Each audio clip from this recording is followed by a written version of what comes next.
Welcome to Chat with Madam Whitbass. I told you I'd be back today with my special guest, Pastor Damon Richardson. Welcome. And my goodness, I'm going to make sure for sure that we don't have that crazy feedback this time. But this show is Bishop Eddie Long and the Social Pathology of the Black Church.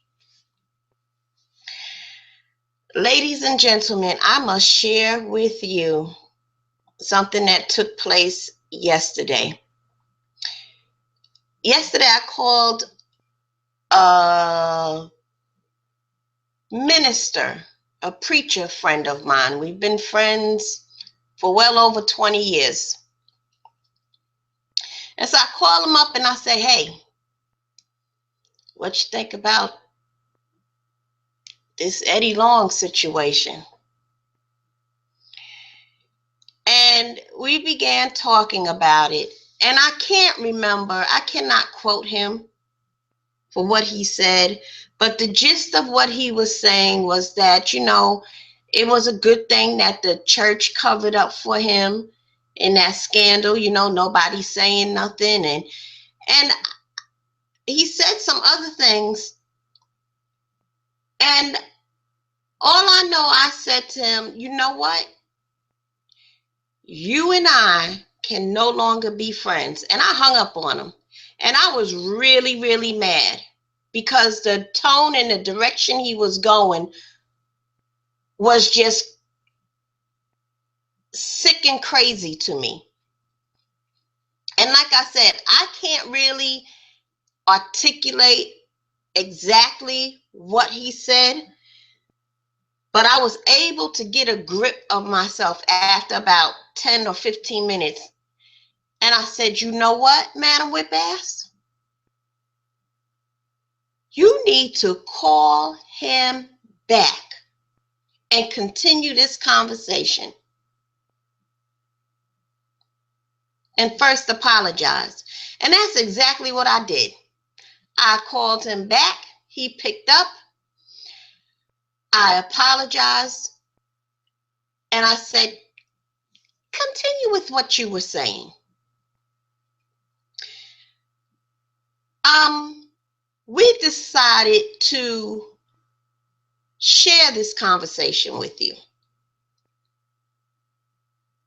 So the recording you're going to hear is myself, and we'll just say, call this person Minister.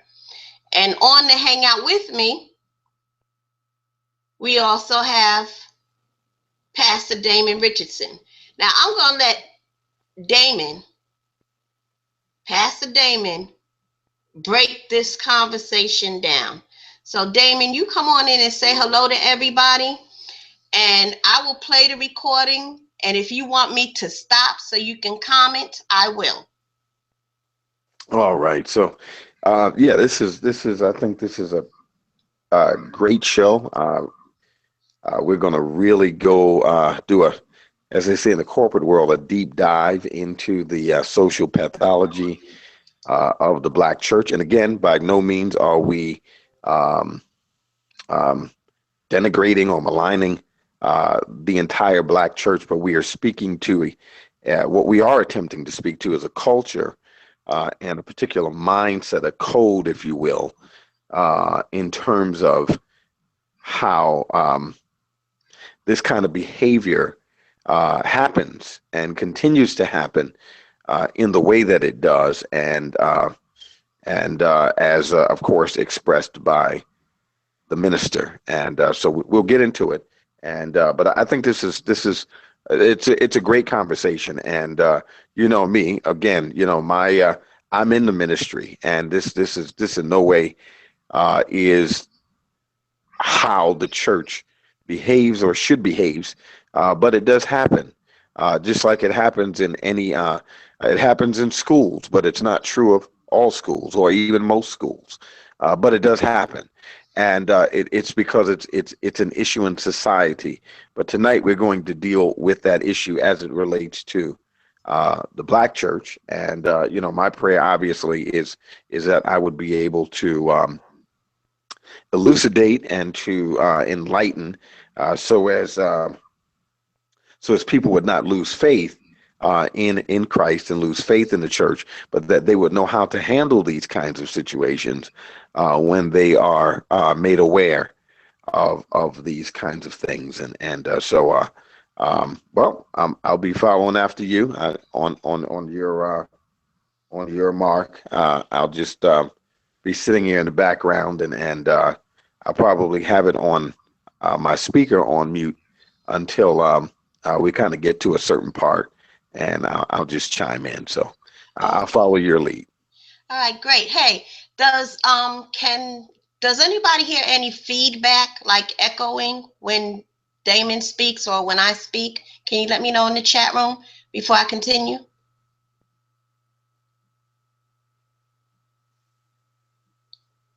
Yes, no, maybe so.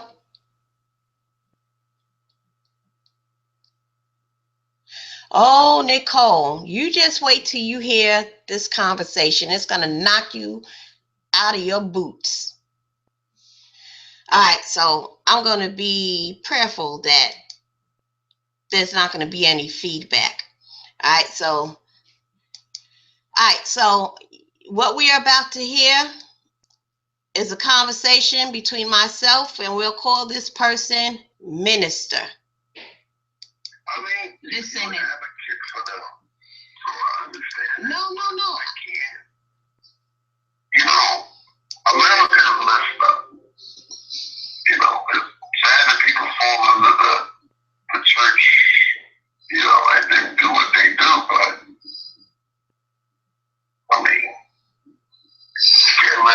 the man did a whole lot of good, even though he was messed up. What did you say about infallible? What did you say? Repeat that. Infallible, man is infallible. We're infallible. We're not fallible. No, we're infallible. No, we're infallible. I'm sorry. We're not infallible. We're fallible. So, which means what? We give it to fall.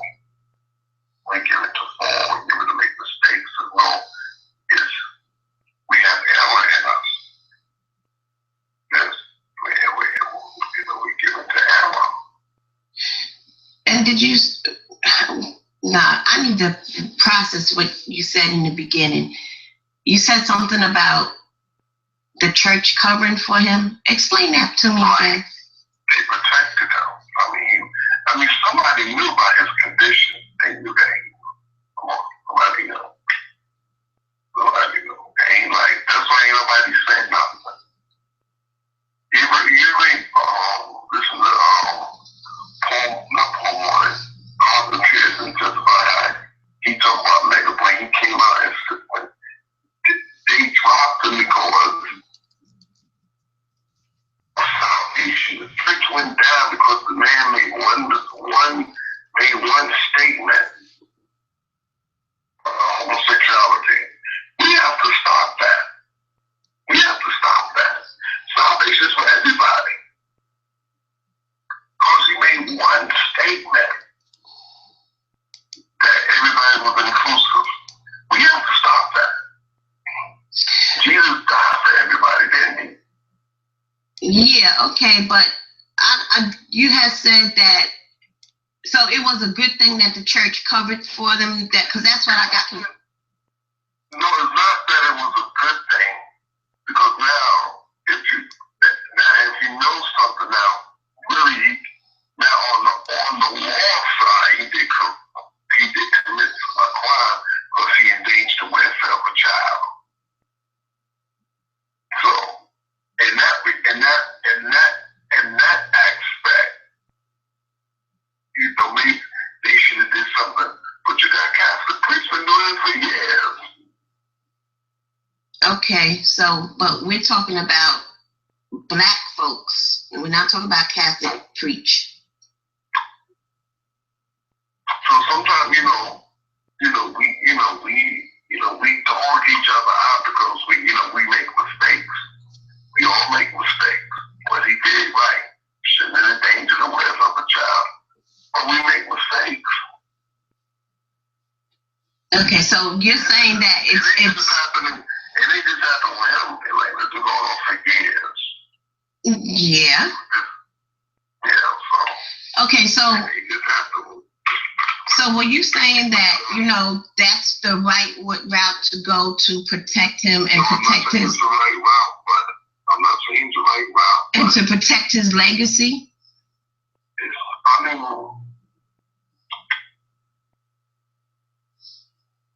Okay, what if it was your father? Not doing that, but doing a womanizer. What you want about him? You don't want that legacy to go out with your father. He may have been a womanizer, but he loved his family. Okay, my answer to that is that him being my father and loving his family, he would have thought about us before he made the choice to be a womanizer. Most men don't do that. Come on, Layla. Come on. Most men don't do that? Most men don't do that. Most men. Come on. And you be truthful about it. Come on. Okay, I'm just trying to really process and understand and really understand your side, your point. No, I'm trying to, because I'm with your side, but then you gotta look at my side too. That's what I'm trying to do. I'm really trying to do that. You gotta look at my side,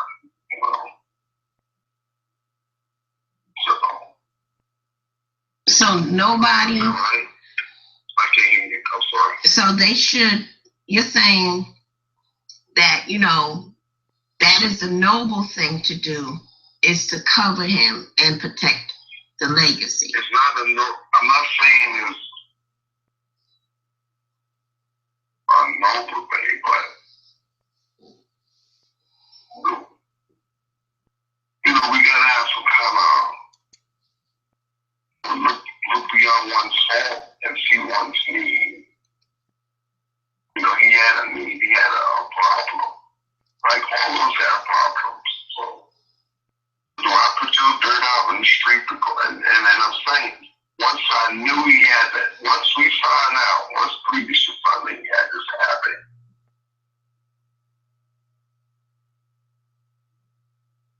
now there was people, there was a responsibility to take place that, okay, we know this man got this problem, so let's keep this. Okay.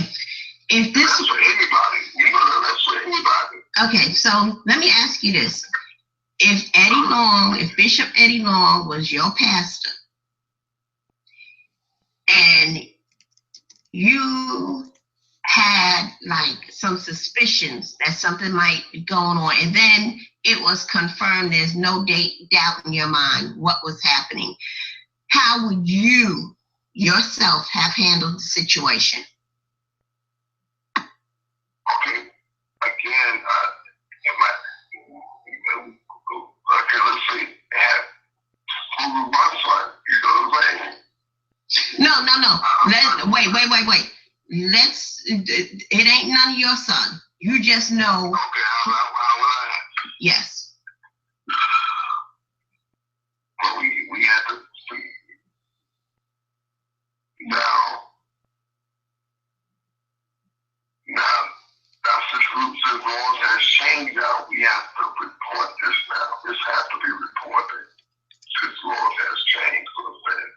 Okay, let's suppose laws haven't changed. The law didn't change. Yes. How would you have handled knowing that you, so far as you know, you are the only one that knows your bishop is having sex with boys? How would you handle it?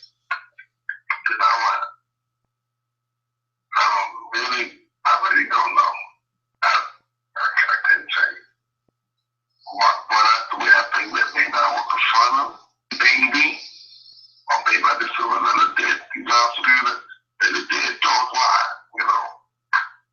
Meaning you wouldn't say anything? You wouldn't? I think not saying nothing. I don't know. Okay. So you wouldn't even think to call the cops? Go to the police? I don't know. So you got that stuff. You have to be very, because even police do corrupt stuff. So you gotta watch that. When you put stuff out there, you gotta watch that. So they say come to them, and if you see something, say something. I don't know about that. Okay. If you knew who the little boy's mother was, would you at least inform the parents? Maybe I tell her, you know what, you need to really look into that, right? Yeah. Maybe I was right. And that's a maybe for you. That's a maybe for you. Get the parents involved. No, I would get the parents involved. Not maybe, I would get the parents involved. So you really need to look into that, you know. Give them hints, you know what I'm saying? Stop. You need to spend time with that child. Talk to that child. Right. Well, you know what? Everybody like me, you can't give me any hints. You got to talk to me and tell me straight up, because I just don't get hints. Hints go right over my head. I don't catch on to hints. A lot of people are like that.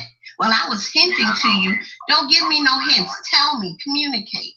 You gotta be straightforward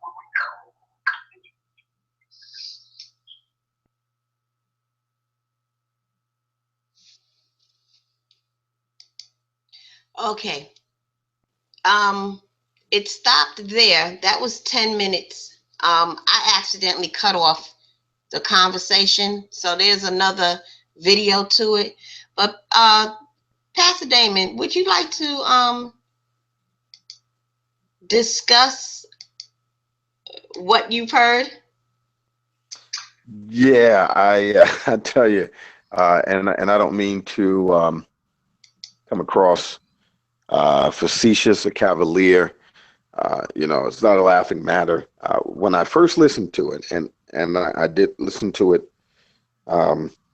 before we started the show, I was completely appalled. This is totally reprehensible. It's pathetic, and you hear this minister.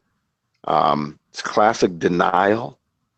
Not only classic denial, but I think some of the social pathology that we're hearing here is that what ends up happening in a lot of churches, and it's not just true in black churches, but for all intents and purposes, we're focusing in on the black church. So what we're hearing here is what's called a cult of personality, and in churches where there is a larger than life charismatic personality, people, excuse me, are willing to make all kinds of concessions for that person. And so now in their mind, they do not rationalize that they are compromising or being inconsistent. They're not thinking of it in that way, because they normally do have a set of rules or a set of standards, a set of protocol normally. But when it comes down to certain personalities, certain charismatic figures, larger than life preachers, there are all kinds of concessions that are made for this person, and at that point, none of those same standards, none of those same rules, none of those same protocols apply to that person. If you ever get a chance, if you never have, there's a book written by Zora Neale Hurston. It's a folklore. It's kind of a what do they call it? Anthropological fiction. So it's kind of rooted in history, but it's fictitious. Some of the characters are actually based on people in her life, like her own father and mother, but it's fictionized. And the name of the book is called "Their Eyes Were Watching." Not "Their Eyes Were Watching God," but Jonah's Gird Vine is the name of the book. Jonah's Gird Vine. Mm-hmm. In the book, it kind of brings you through the birth of a man that was born during just outside of slavery, under sharecropping times. So literally just outside of slavery. His name was John, and the book really follows John all the way through, from basically birth to death. And as John gets older and he becomes a teenager, you start seeing him come to himself. He's learning some things, and he's really adept at speaking. And it talks about how he goes to church, and they allow him to pray. And even though he's praying to his various gods that he had learned, that had been handed down to him through his family, he knows enough to, when he goes to church, swap out the names and contextualize it for church. Well, he's really good at doing that at a very young age. And so they sent him to school. He learned to read and write. And as John gets older, he becomes naturally becomes a preacher.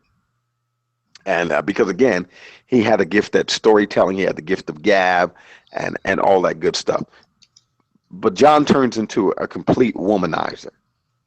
He beats his wife. He's got all kinds of women on the side. Uh, Long story short, I'll put it like this: he pastors a church, and it gets out that he's got a number of different women, so forth and so on. But John is just a heck of a preacher. He is incredible. He is charismatic. He can tell that story. He can hoop people into a frenzy. And although he had some rivals in that church, um, John went that Sunday when he should have been repenting and confessing to the church and resigning his position. He went there and hooped those people into a frenzy, and then told them that he was going to resign, and people were running up, laying their hands on him and holding him and begging him to stay.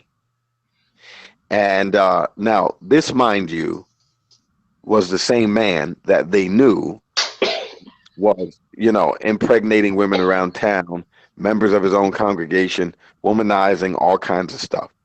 But because of his charisma, because of his larger than life persona, they were willing to make these concessions for him and keep him on, because in their mind, if we let him go, Second Baptist, Missionary Baptist Church, they're going to get him. Mm-hmm. He's going to be their preacher.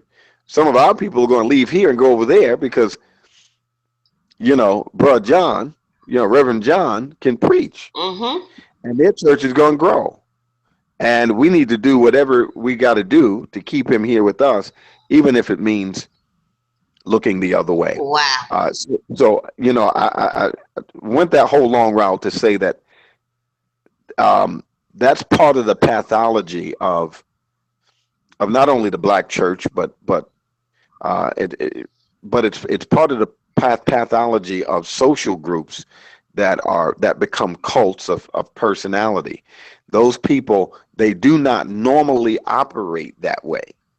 But when it comes down to a person that is incredibly charismatic, they're willing to make all kinds of concessions for that person, because that person to them needs to be protected. That person needs to be, they deserve to have a platform.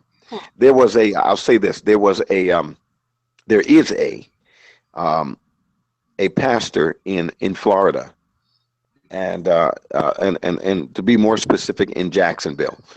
This guy pastored a mega church, and this is true. I won't call his name, but he pastored a mega church. Incredible teacher, incredible teacher, and I would say their church had at least 10 or 15,000 people.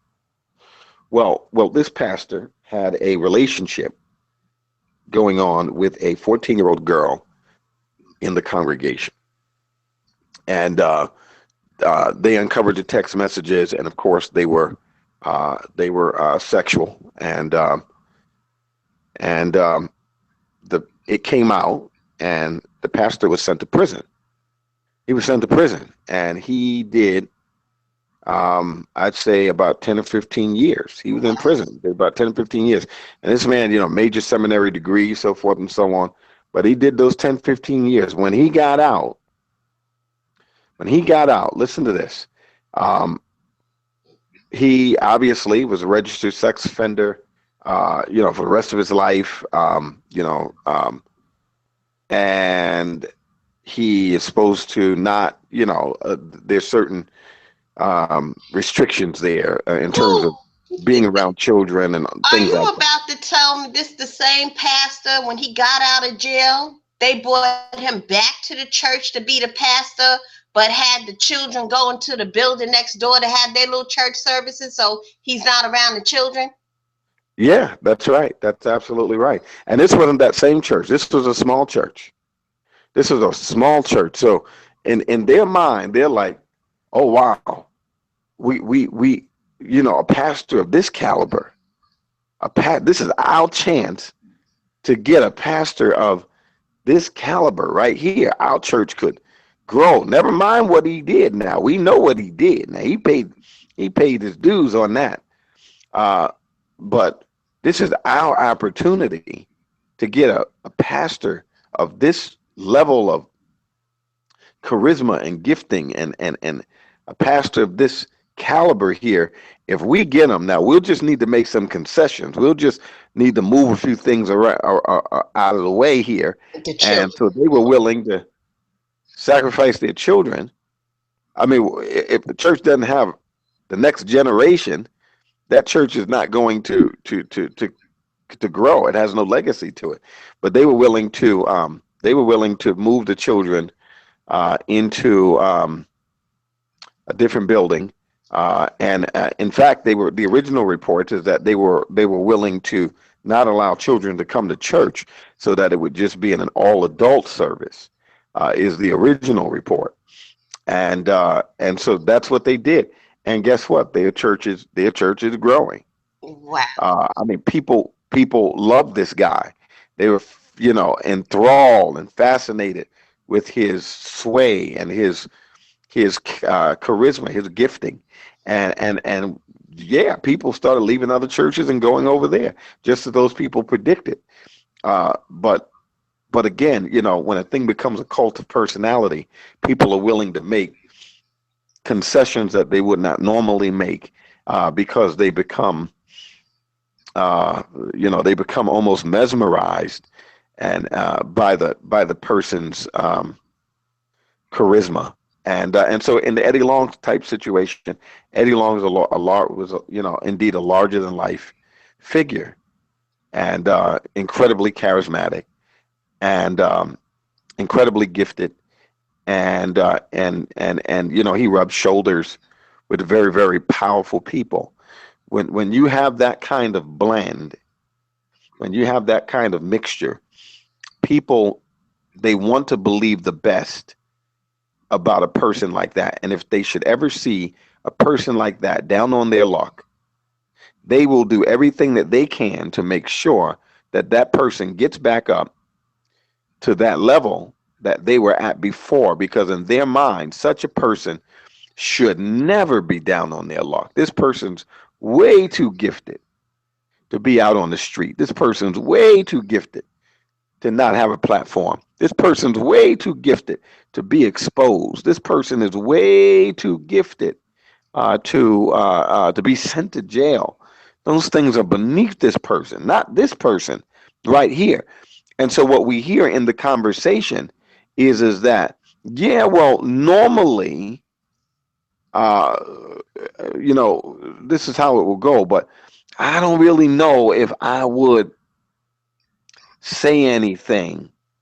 And so you hear this desire to protect this pastor. Now in this part of the, and you're gonna play more, but in this part of the conversation, the scenario is, well, this is not your child. This is somebody else's child. And so you can hear him saying, "Well, I don't even know if I'll tell the parents. maybe I'll just throw some hints out there. What he's really trying to do is justify. I know I need to say something.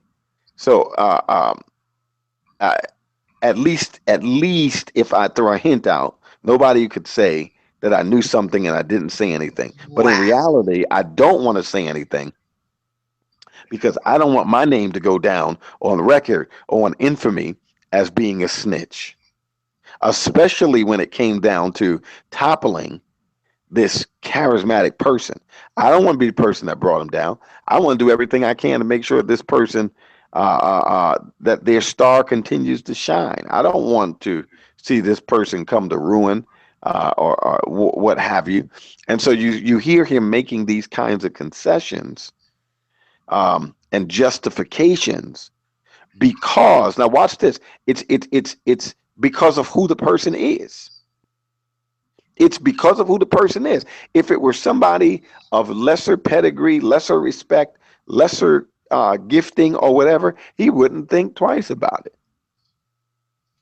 It's because of who the person is, and so so that's kind of some of that pathology. There's more to discuss. There's more that can be said there, and we'll just kind of let the tape roll and hear some more of what this minister had to say about it. Okay, moving on.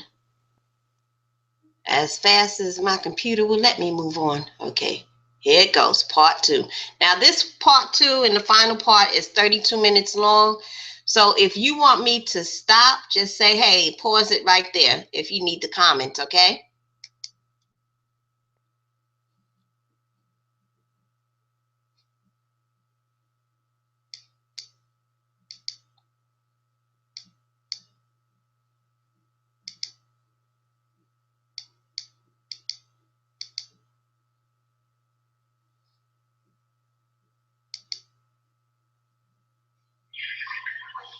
Okay, so you were saying you would give the mother some hints because it wouldn't, most likely, that child wouldn't have both parents.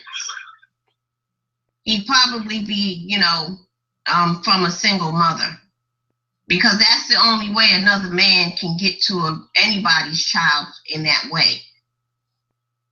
Most kids that live with both parents do not get abused.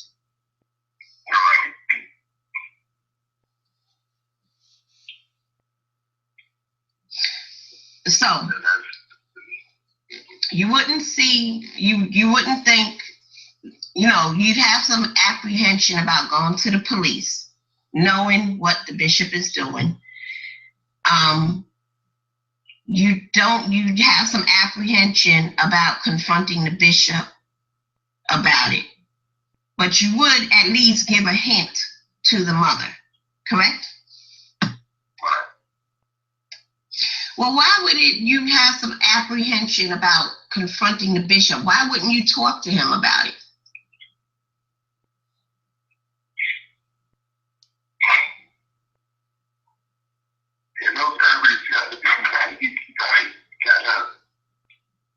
I don't know. If the dean ever become, I have to see how to look at it before. But he should put, it should be, something should be said.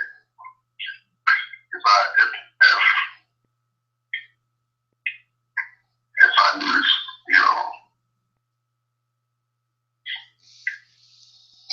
Okay, well, this was happening. Something should be said. but would you say something? That's the question. Would you? Probably, knowing me, yes, I would say something. And that's, what's happening here. But this ain't right. I would, yes, I would say something.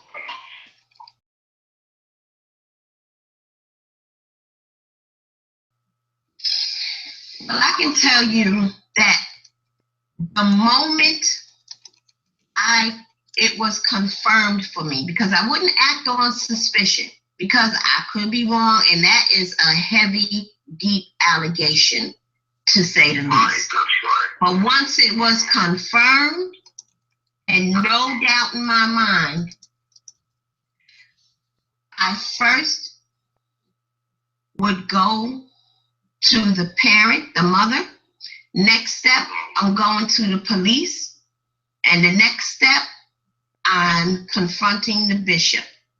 That's under the fact that it's confirmed for me. And the reason why I would do it immediately is because I wouldn't want that child or any other child to be victimized again. It needs to be stopped as soon as possible. Okay, now why are you going to the police? Because it's a crime and it needs to be reported. The bishop reported a crime. I shouldn't go to the police? Because, you never know where I might be or what situation I might find myself in. So I might find myself in this situation. So I'm asking you these questions so, so that I would do it the right way. So you're asking why I would go to the police. Who should be going to the police? I should what? Who said it's the right way going to the police? I would think it would be the right thing to do is to go to the police. But why shouldn't I go? I wouldn't go to them. I wouldn't personally, I wouldn't go to them. Because most of them ain't right anyway. Most of them. The majority of the police is not right. Well, what do you think could happen if you went to the police reporting child abuse by the bishop? All it would do is what it would do. Get them locked up and put them in jail when the man needs help.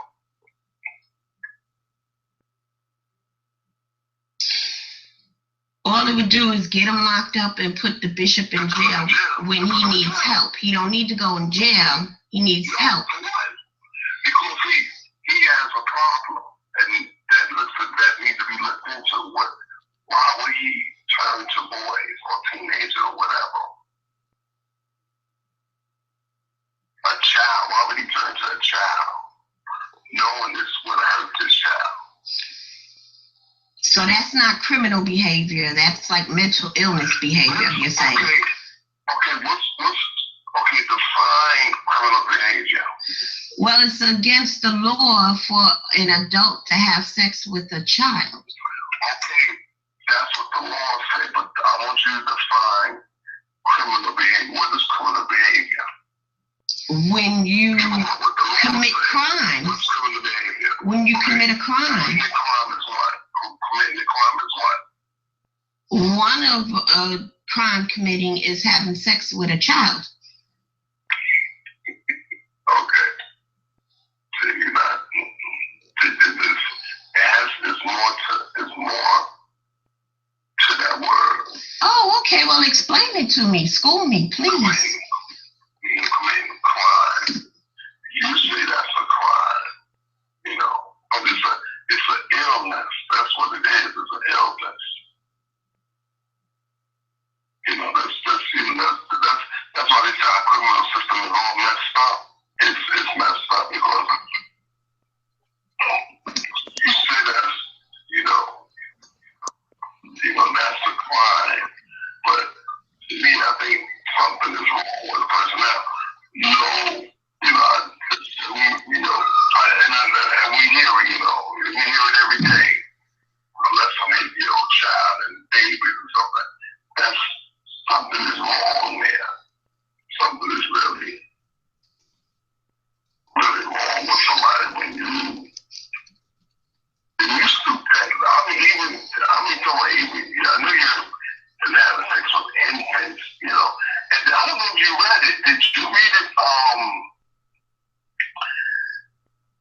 I was sharing with, now that they passed the same-sex law, now they're saying, now the scientists, now they call it what they call it, pathosexual something now?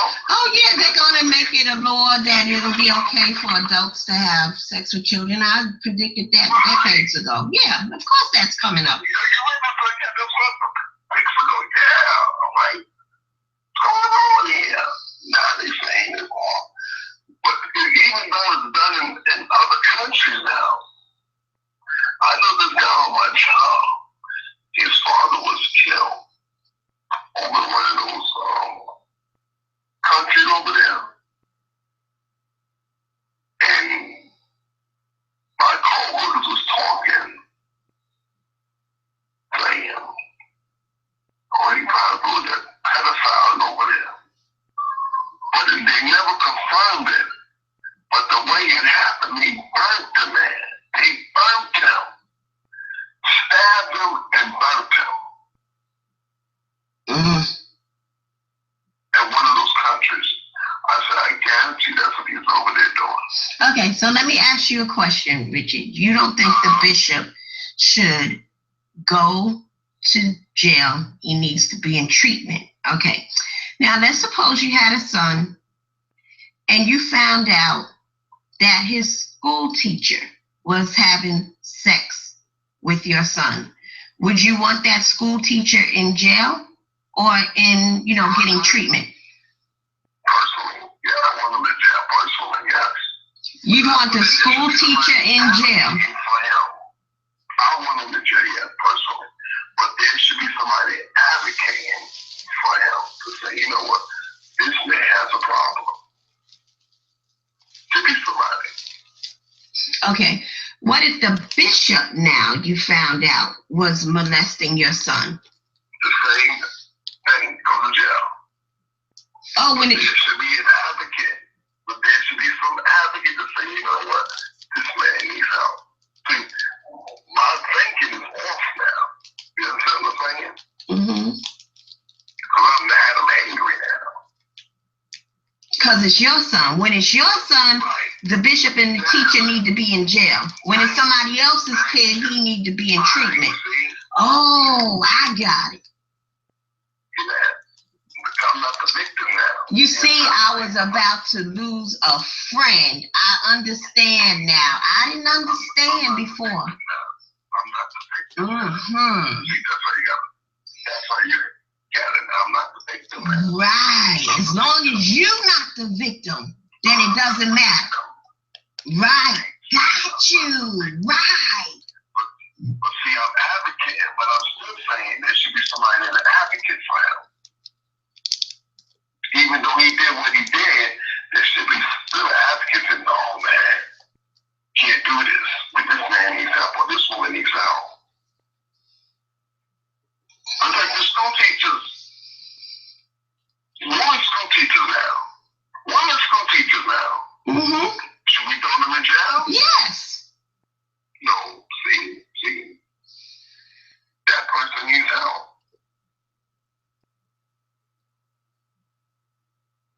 Okay, so they need help when it ain't your child. Okay, I just need to get this, make sure I understand. When it's not your child, the predator needs help. But when it is your child, they need to be in jail. Okay. Right. But then there should be somebody that's an advocate for them. There should be somebody that's an advocate for them. Because there's something wrong there.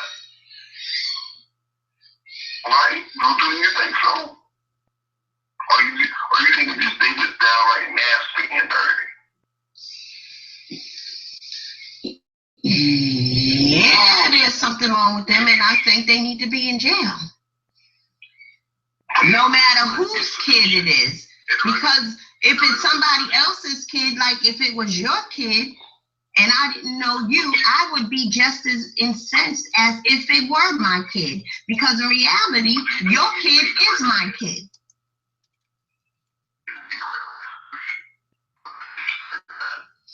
In prison, you need to do time. Yes. Okay, but in a regular institution, again, I'm saying. In a regular institution, in the prison system, in the penal system, prison.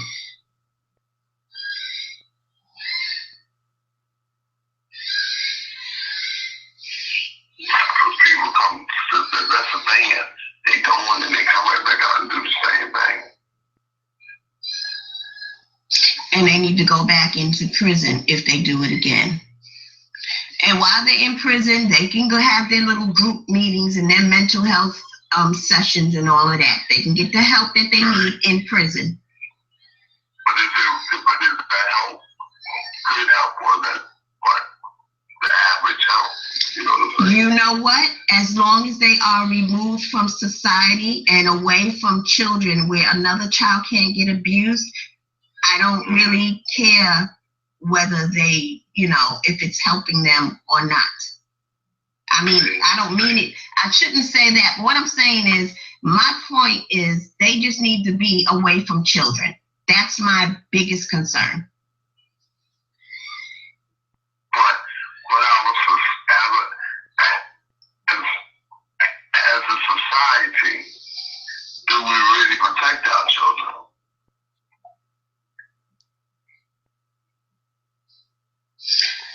Now, like you just said, for a single parent, and that's why it's, you know, I want to do a session, really do a session just to talk to men, young men. You know, watch where you lay your feet at. When you lay your feet into this woman, are you going to be with this woman for the rest of your life, or you just laying feet?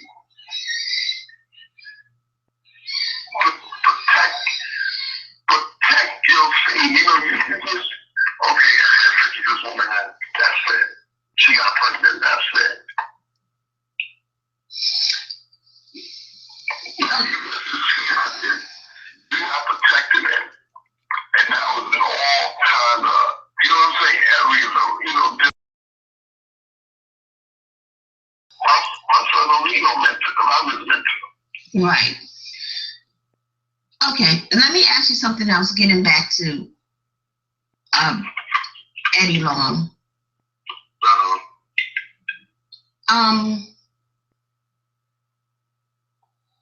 So as far as you can see, the church is handling and has handled his whole situation correctly and covering for him? I can't say that. I can't say that. I don't know how they handle it. All I know is the allegations was put out there, and nobody, and you know that nobody really dealt with it. So I don't know if somebody ever sat down and talked with him. You know, I know he was on Steve Harvey's show, and he said it was against him because he was on the.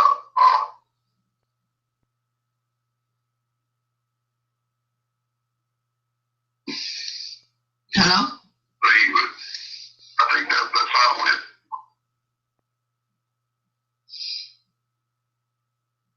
Okay, so what about with in the advent, you know, since he passed, as far as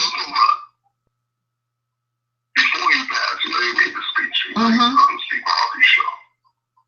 But now that he has passed, do you think people who might know a little bit more, who have been silent, do you think they should speak now?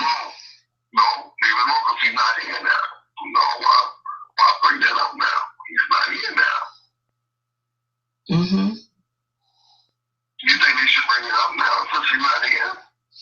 No, I don't think so. But I have a feeling that quite a few boys are going to come out and try to sue his estate. Yep, I think so. You think so? But, you know, I mean, they're going to get, they're going to get, if it's going to help other people, of course. If you think that's going to help other people, well, but do what you got, you know, if you feel it's going to help out, then,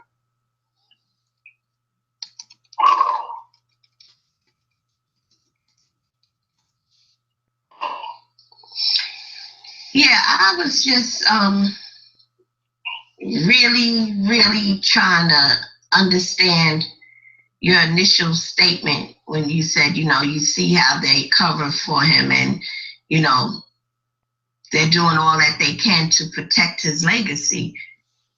Like that was a very important thing to do. I mean, he did dirt, but I mean, so that's, I mean, I can't, I just can't see, because he's not the only one that does madness, and that's all I'm saying. He's not the only one that, Because he's not the only one that has done this, which is true. But we're not talking about anybody else. We're just talking about him. Okay, but him, I don't think we should just talk him out.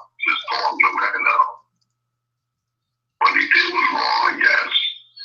So, all the good that you have done, you just all the good you have done is just okay. Can you? How many times? How many men there was? How many men there was? I don't even know. 5. That we know of, 5. Mm-hmm. That we know of.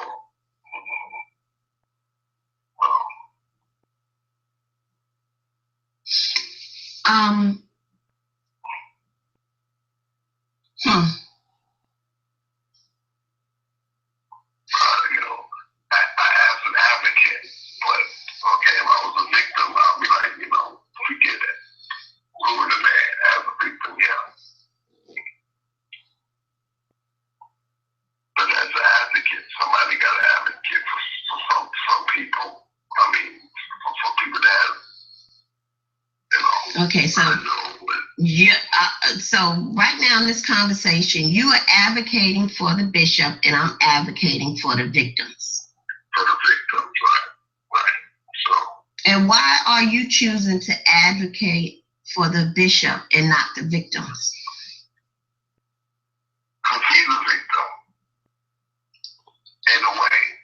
Because the bishop is a victim in a way? He's a victim in a way, because now we got to see where this shit didn't pop up. You know what I'm saying? It just didn't pop up. Something happened.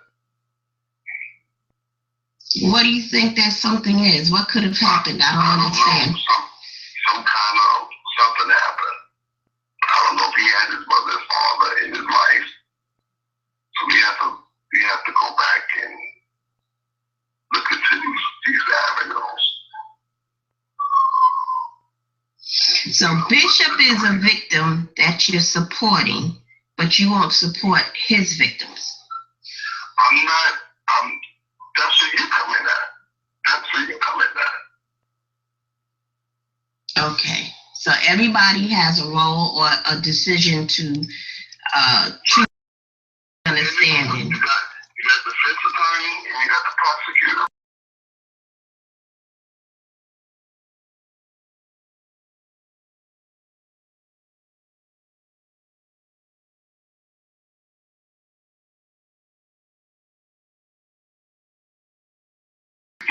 There should be, we can come up with some kind of, okay, yeah, he wasn't, but you think he should do time, okay? But while he's in there doing time, let's get him some help. And they normally do have services provided in prison. So he will be getting help while he's doing time. So you advocate that he go to prison, that's okay. But while he's in there, let's get him some help. Okay. I don't think he should be out there. He shouldn't be out there. He shouldn't be out there.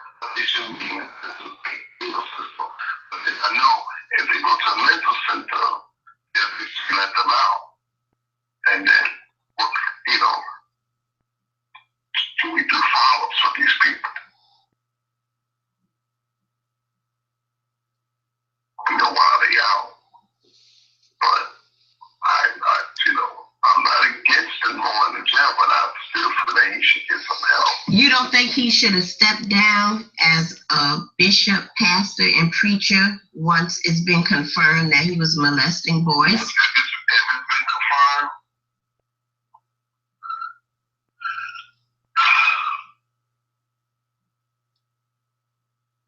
If it's been confirmed, maybe for the ministry's sake, yes, he should step down for the ministry's sake, yes.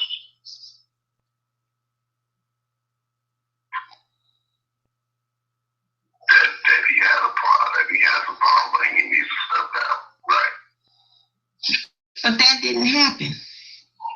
No, it didn't. And powers that be something, okay. He was the powers that be when it comes to new birth. Couldn't nobody sit him down but himself. Yeah.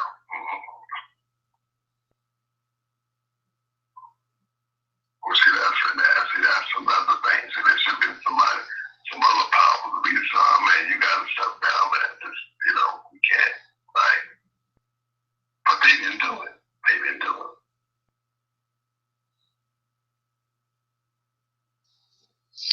Did nobody call them in? I don't think nobody called them in.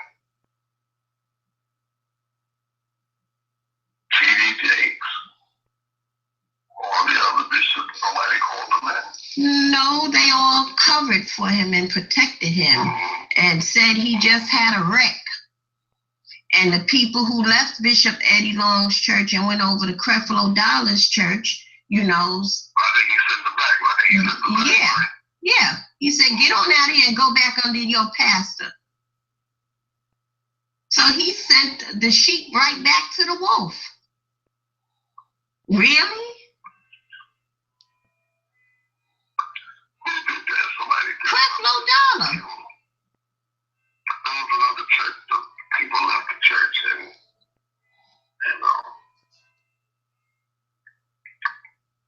but the pastor, this pastor didn't send them back, he kept them.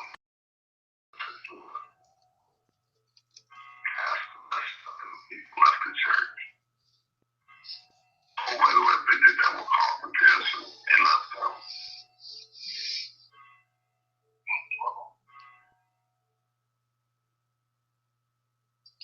Well,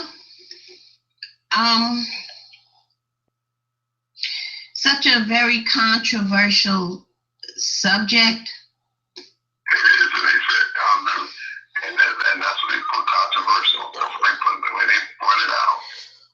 So that word a couple of times yesterday.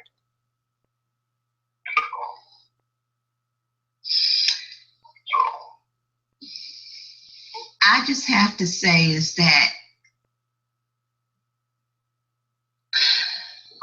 I understand when you're saying, hey, we're all human, we all make mistakes. Yeah, I understand that clearly. But when God elevates you, there's just certain, wait, let me finish. When God elevates you, yes, you are human, but I think as God elevates you, he qualifies you. And there are just certain things you're just not going to do, i.e., sexually abusing boys.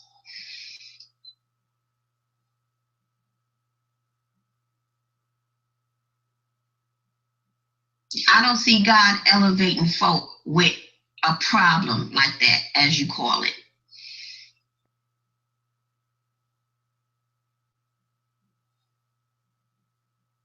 okay, now what you just say? What did you just say? I said, what was your last statement? I don't see God elevating. Okay, then. All right, then. You just answered your question. I did explain. You just said what you just said at the end. What you said at the end. I said, I don't see God elevating. Okay, you just said it. People. Okay, so. Okay, so what's that God? I don't think so. So then why would you feel like, so apprehensive about going to the police, apprehensive about confronting the pastor? Okay, then we have to see if that was God. If that was God. So we have to, you just said, did God really put him in that place?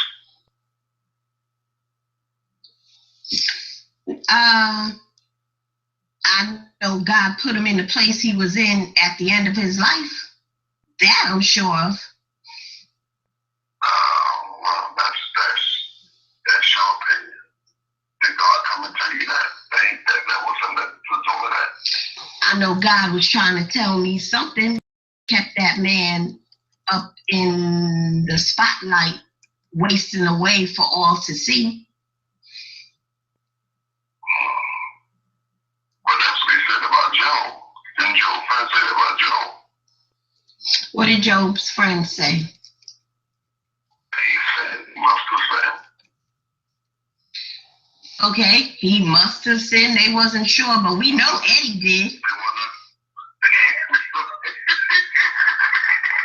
Job's friends wasn't sure, but we know Eddie did. Because somebody made a confession, somebody said something. We still don't know if he really had sex with, if he really did. I'll call that sex. Did abomination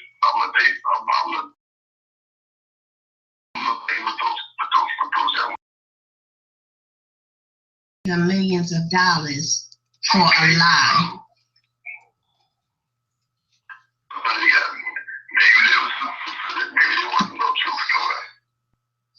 Maybe there wasn't any. Maybe something did happen. Duh.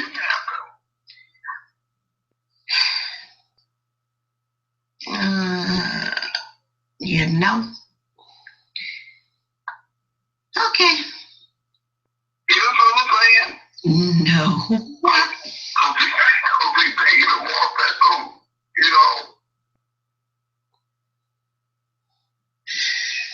So, let's suppose you were a rich man and somebody went to the newspapers and anybody who listened and said, yeah, he spread my butt cheeks wide open and socked it to me. And that never happened. Would you pay them $1 million? I don't know if on the counsel that I have. You don't know. So somebody can tell the most filthiest lie on you, and you don't know whether or not you will pay them $1 million for a downright filthy lie.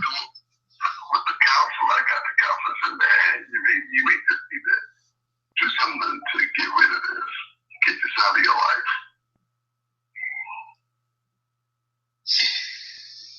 But the truth is the truth. Let me tell you something.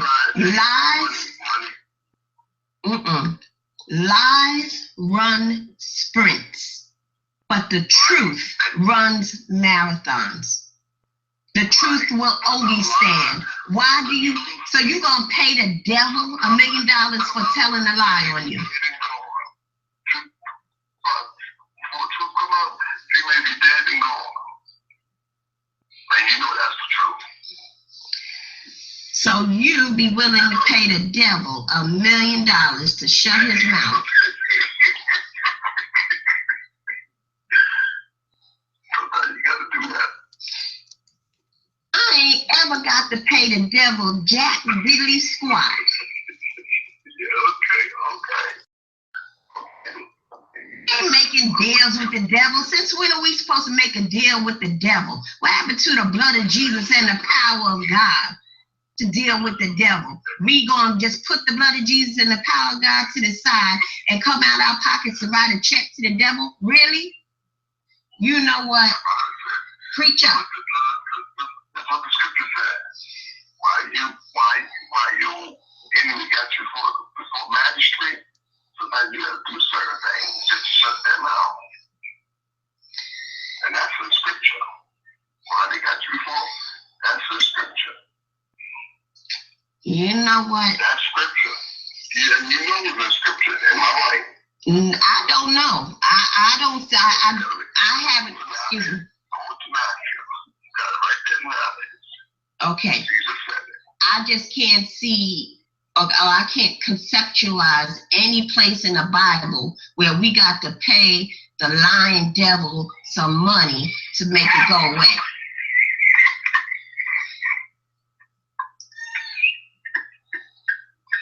And on that note, I'm done. I'll talk to you later. Praise the Lord anyhow.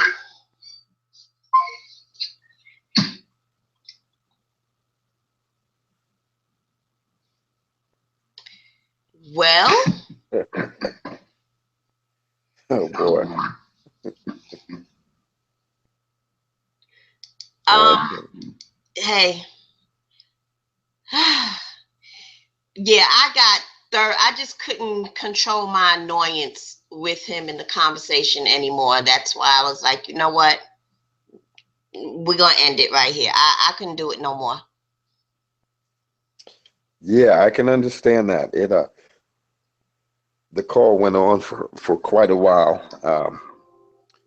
and the guy was arguing in circles and not making a lot of good sense.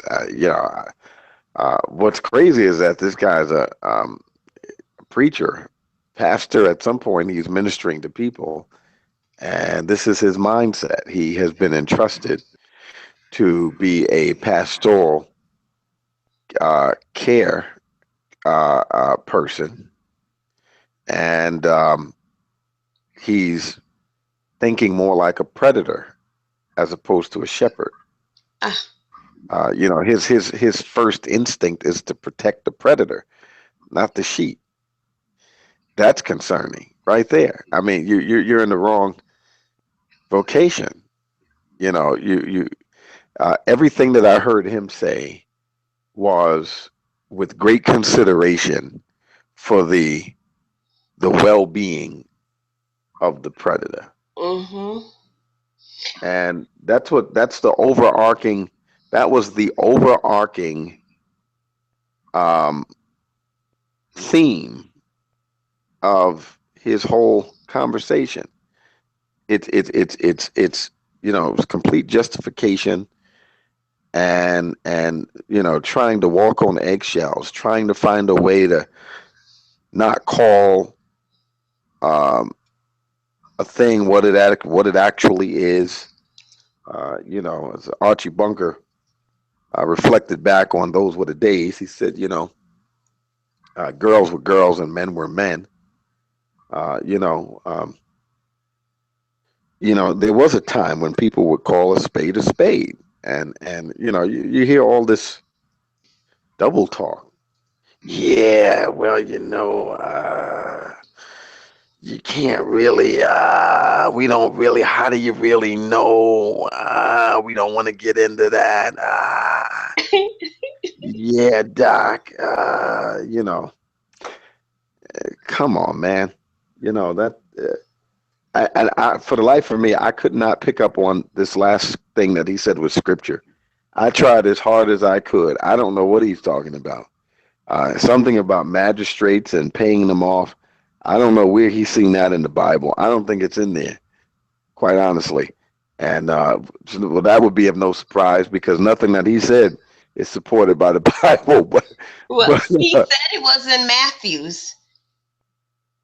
I have no idea what he's talking about. The only text that I could think of that is even remotely connected to that is Jesus warning uh, the apostles that they would come, that they would be arrested as well, and that they would appear before magistrates, and that he would give them what to say in that hour. That the Spirit of God would be with them. I don't know nothing about paying anybody off and making deals with uh, uh, you know civic officials and stuff. Nah, I have no idea where he got that part from. And yeah, I'm I don't just know. amazed at how, when he's a victim, yeah, teacher go to jail, bishop go to jail. But when he's not the victim and it's somebody else's child, then bishop needs to go to treatment, but not jail. Yeah, so that's that inconsistency that we mentioned there when it's we suspend the rules when it comes down to the charismatic person. We don't normally do that, but you know it's an inconsistency. People learn how to have. It's like we talked about on the last episode, is selective empathy. And here he is practicing this selective concern, this Mm-hmm. selective judgment. Mhm. My judgment is I know exactly what to do. I know exactly how to handle this if this were my child. But now somebody else's child, I'm willing to look the other way. I might drop a couple of breadcrumbs, some hints here and there to the parent. Um, but now if it's my child, oh yeah, they definitely deserve to go to jail. Now he actually thought he was justifying himself by saying, well, from my side, they need to go to jail, but that doesn't mean that somebody doesn't need to advocate for that person. Yeah. So he thought that that was some sort of justification for it. He made himself sound like an idiot. Is all he really did. I mean um, again, to think that this guy breaks the bread of life with the congregation at some point. Um, that these could very well be people right there in that congregation, and well, I guess he just told us exactly how he would deal with it. Mhm. Yeah. If you a child in his congregation, if he had ever get one, no child be safe in that congregation. Because even if people find out that children are being sexually abused, nobody gonna say nothing. They ain't going to the cops. Maybe they'll throw a hint to your mother if they care that much. Hmm. But they definitely are not going to say anything to the pastor, the bishop, or anybody who is in ministry abusing a child. Well, you laid down a very careful. Uh, I shouldn't even say careful. I mean, you laid out a carefully constructed argument, and you said, well, here are the steps. This is exactly how I would handle it. First thing I would do is I would go to the parents and I would let them know. Second thing I would do is I would call the police, get law enforcement involved. Third thing I would do is I would directly confront, the pastor or the bishop or whatever his name is, and I think that's right. It's exactly what I would do. Uh, Now, if it were my child, um, of course, um, you'd be skipping over the piece of going to uh, let the parent know. Well, if you're the parent, Mm-hmm. well, I would skip. I would skip step one and two, and go directly to the person. The police will find out after I kill him. Oh, wow. Uh, I'm just being honest. Raping, molesting, raping one of my kids. Oh yeah. The police will get involved. Secondarily, after the fact, and they won't need to make any arrest after I'm done. Well, they'll be arresting me, I'm sure. But yeah, it's but it's a shame though. I tell you what's sad. What's really sad is is to be a child in this world that we live in. To be a child in this world that we live in. It ain't safe. It's not safe for kids. Kids are abused and molested all the time, and people will look the other way. They will even go as far as blaming children. Yeah. That's so Children crazy to me. are at fault in this world. Children are to blame. When a person couldn't live their dreams, the child is to blame. When the mom has she finally got her a man, and he moves in, and he makes a move on the daughter or the son. They can't tell her because are you trying to come between me and my man? The children are at fault. Mm-hmm. And It's what it she it, it doesn't understand is that that man got with her not because he wanted you, mama. He had his eyes on your daughters the whole time. That's right. Him moving in with you is so that he can just be closer to your daughters, not because he loves you or he really want to be with you. He want to be in the bed with your daughters. Hmm. And those mothers will look at their daughters right in the eye Mm-hmm. and You old fast heifer. Mm-hmm. You should have kept you shouldn't have been walking around in your nightgown, or you should have kept your legs closed, or whatever they say. Um, but see, here's the pathology here that I hear coming out of this man's mouth. It's the same thing, and it's funny how people have this selective judgment. Now, it's interesting that he brought up. He said, "Well, why would you go to the police? Most of them ain't no good anyway, right?" That's so. That was his logic. So if we look at that, if we look at that logic, most of them are no good anyway, and there's a lot of them that ain't no doggone good. We uh, that much is true. But you want to know why they're no good? They're no good because they're operating by the very same code that that that that he's operating by, and he's willing to condemn it when they do it, Mm. and then be totally oblivious to the fact that he's practicing. See, what makes cops no good. It's not just the bad ones they have. It's all of the good ones that turn the other way. Mm-hmm. There was a I'm trying to remember the quote, um, who said it, but I believe it goes like this: "Is all that it requires for evil to prevail in this world is for good men to do nothing." And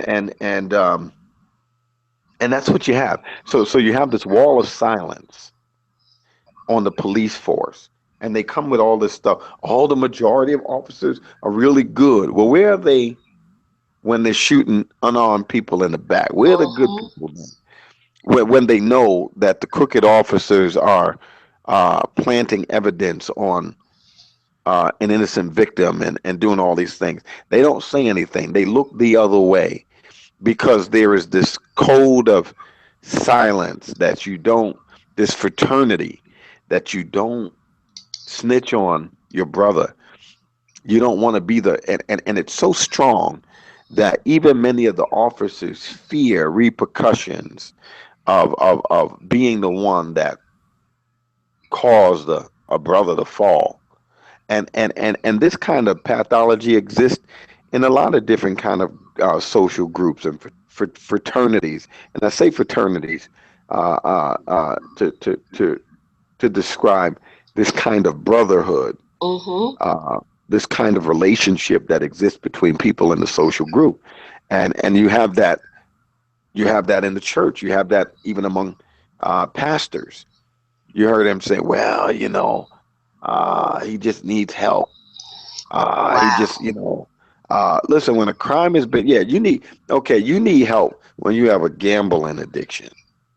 You need help, Mm-hmm. when you got a porn addiction. You need help when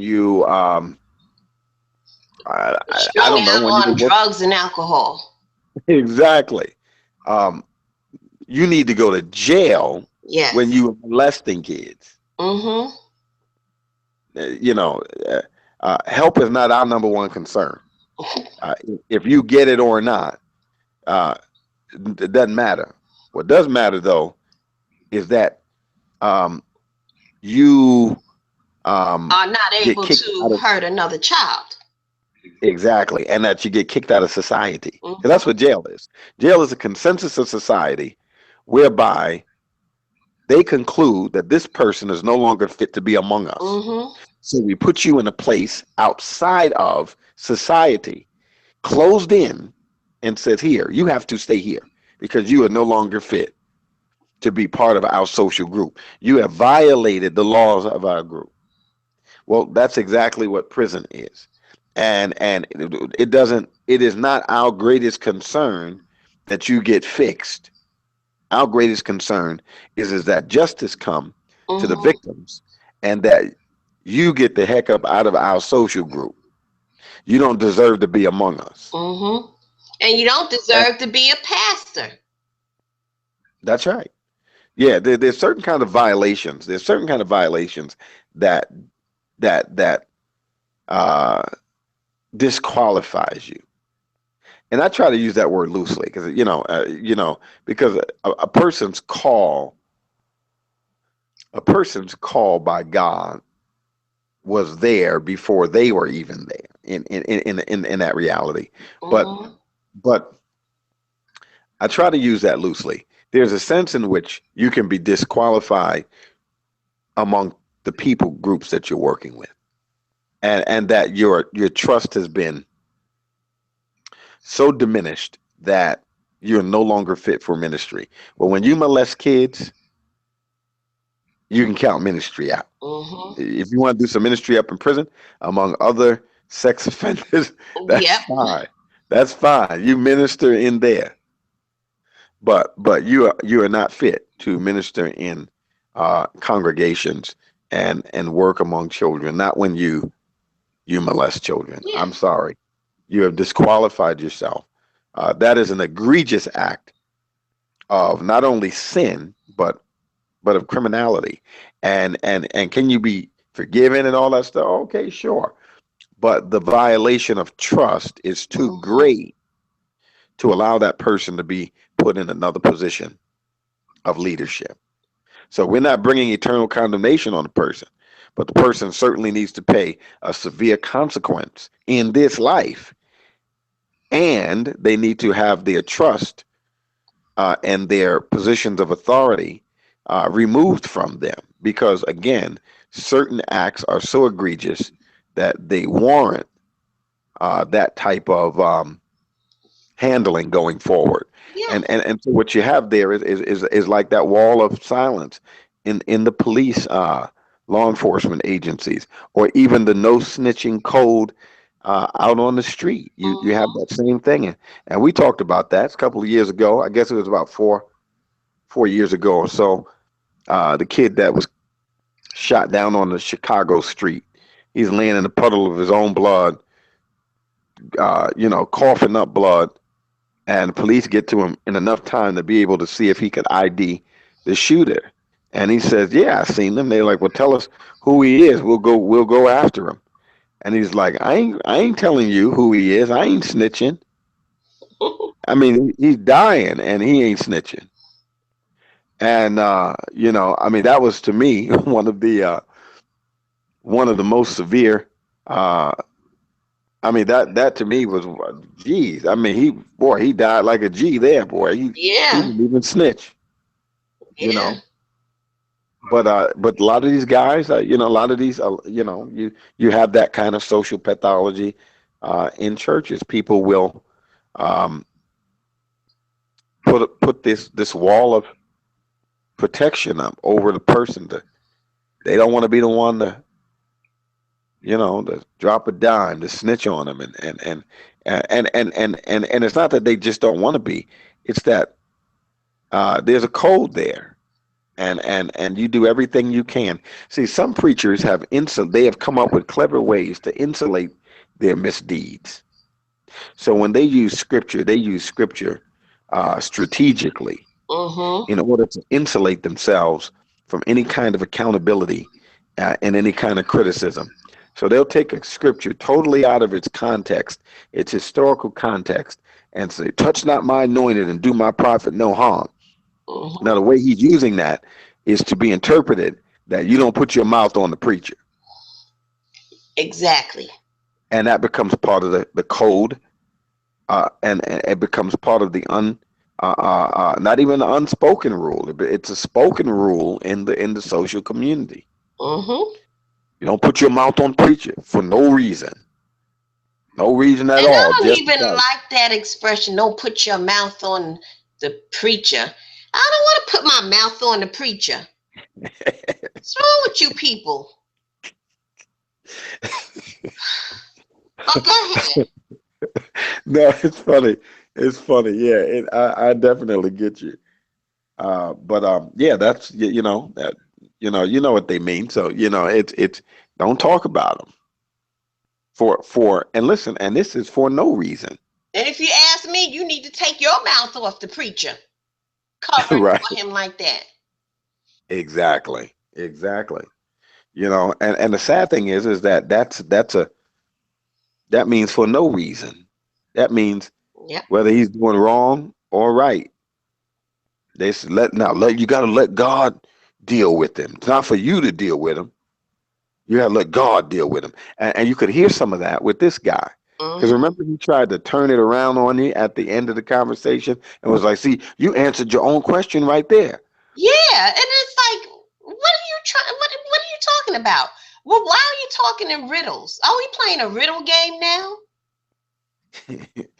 Right. So, but I got what he was trying to say. What he tried to do is flip it around and say that, how do you know? How do you know God put him in that position? How do you know it? In other words, how do you even know it's God um, telling you to do that? Hmm. How do you know God is the one that's telling you to to call the police? How do you know God is wanting you to do that? So he literally tried to flip the whole thing around and spiritualize it and make it sound like, well, um, how do you know? So in other words, this is what I kind of got out of that. If the person is truly called by God, then how do you know how God wants to handle this situation? Now, if the person's not called by God, okay, I get calling the police now. Yeah, Hmm. that's fine then. But if this person's truly called by God, you can't handle it like that. Basically, what he's saying is you got to let God deal with it. Hmm. So he was doing a lot of double talk, but my ears are very keen and very trained. I know where he's coming. I knew exactly where he was coming from. His line of reason is this kind of let God sort it out kind of a thing, He was which goes trying right to up. get there, but he didn't get there exactly. That was the Yeah, path he was on. that's where he was trying to go with it. Yeah, that's where he was trying to go with it. And then I've heard it a couple of times now, and each time I'm like, yep, that's where he was trying to go with it.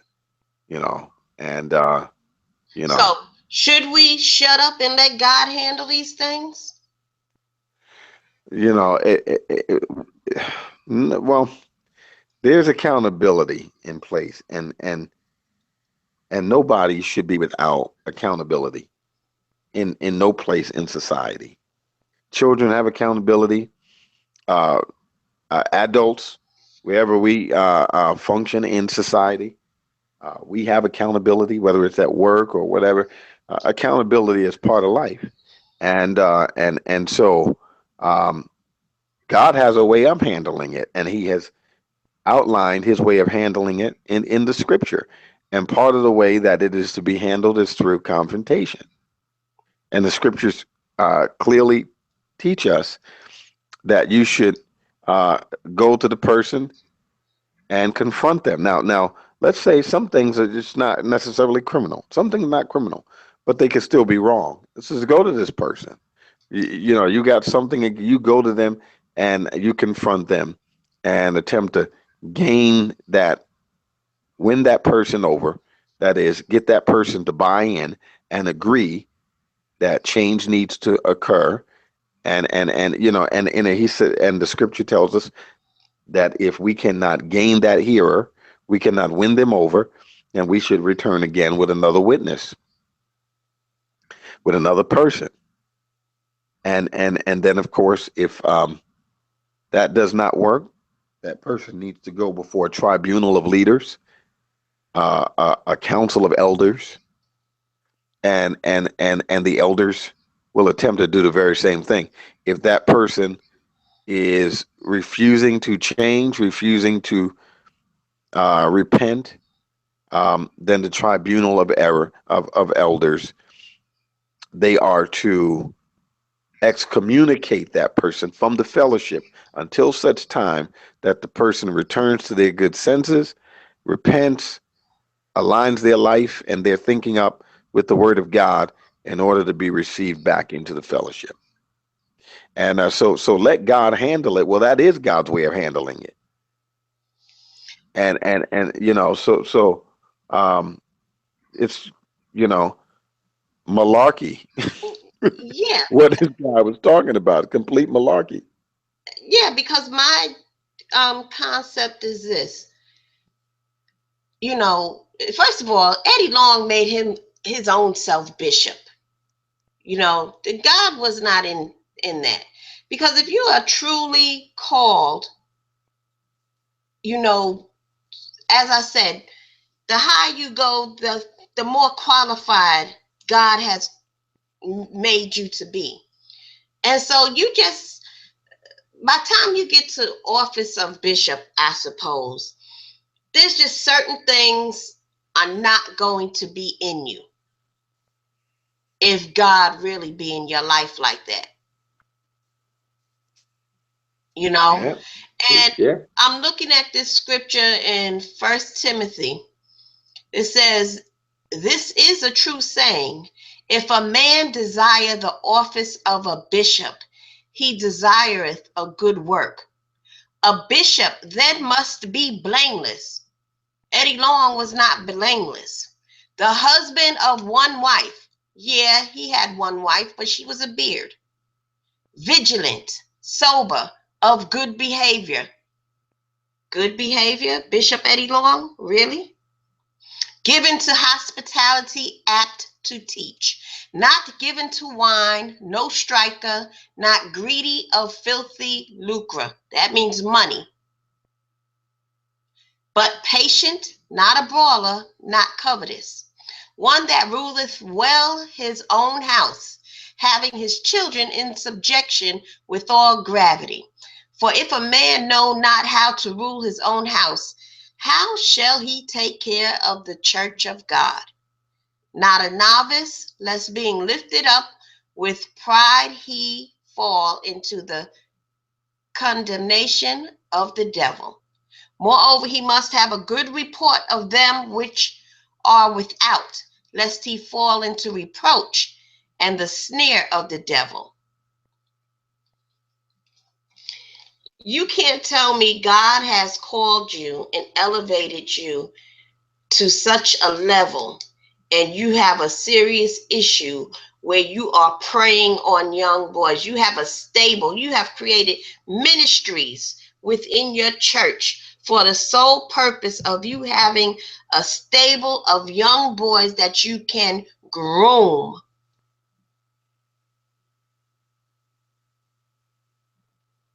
Yeah. That's crazy. And would you share again what you shared with me? You would tell me about you had a friend in Florida, a minister, and he was talking to you about Bishop Eddie Long. Yeah. Yeah. Oh, wow. A pastor and I, we were talking, and of course, this was sometime Sunday evening. So, by that time, most people had heard the news about Eddie Long's passing away. So, conversation um, went on, and he was reminiscing about a time some years ago, when Eddie Long was invited to speak at their church, and the pastors, this particular, he was a youth pastor. His wife worked on staff at this church. It was a very, very large church, and his wife was part of the um, the team that scheduled ministers and made sure that their honorarium and whatever the expectations were, accommodations, travel accommodations, all that good stuff, that those things were taken care of. Mm-hmm. And so he said that Eddie Long had um, an interesting set of expectations. He did not expect to be paid. He didn't want to be paid. And he told him, even if you gave me an offering, I'll just hand it back to you. And of course, he could have, with his caliber, he could have went in, like, and got 50, 60, $70,000 out of a church that size. But And he told me, he said, man, I was really impressed by that. He said, you don't have to worry about, um, you know, uh, booking a ticket, plane ticket, because I'm going to bring my jet, and I've got a group of young men that I'm going to be bringing with me. Is about, I guess, about 15. And he said, here are my expectations. Take note of them carefully. Um, we'll need to be picked up by a chauffeur in a Rolls Royce. We will need to be accommodated at the finest hotel and eat at the finest restaurant, the finest dining that your city has to offer. He said those three things: chauffeur in a Rolls Royce, the finest hotel, and the finest dining. He says, and don't worry about, again, plane tickets. I got that covered. I've got my own jet. Don't worry about my own offering. Don't worry about it. And so um, the guy was saying that was an easy thing because, again, somebody of that caliber, they could have. I mean, imagine that is, the guys like they go into a church of 15, 20,000 or 10, 15,000. These guys can walk away in one service what many people don't even make the whole year. Wow. And he didn't even want it. He didn't even want them. He didn't even want it, that money. He just wanted, and he said, I've got these young guys that, they're from the hood.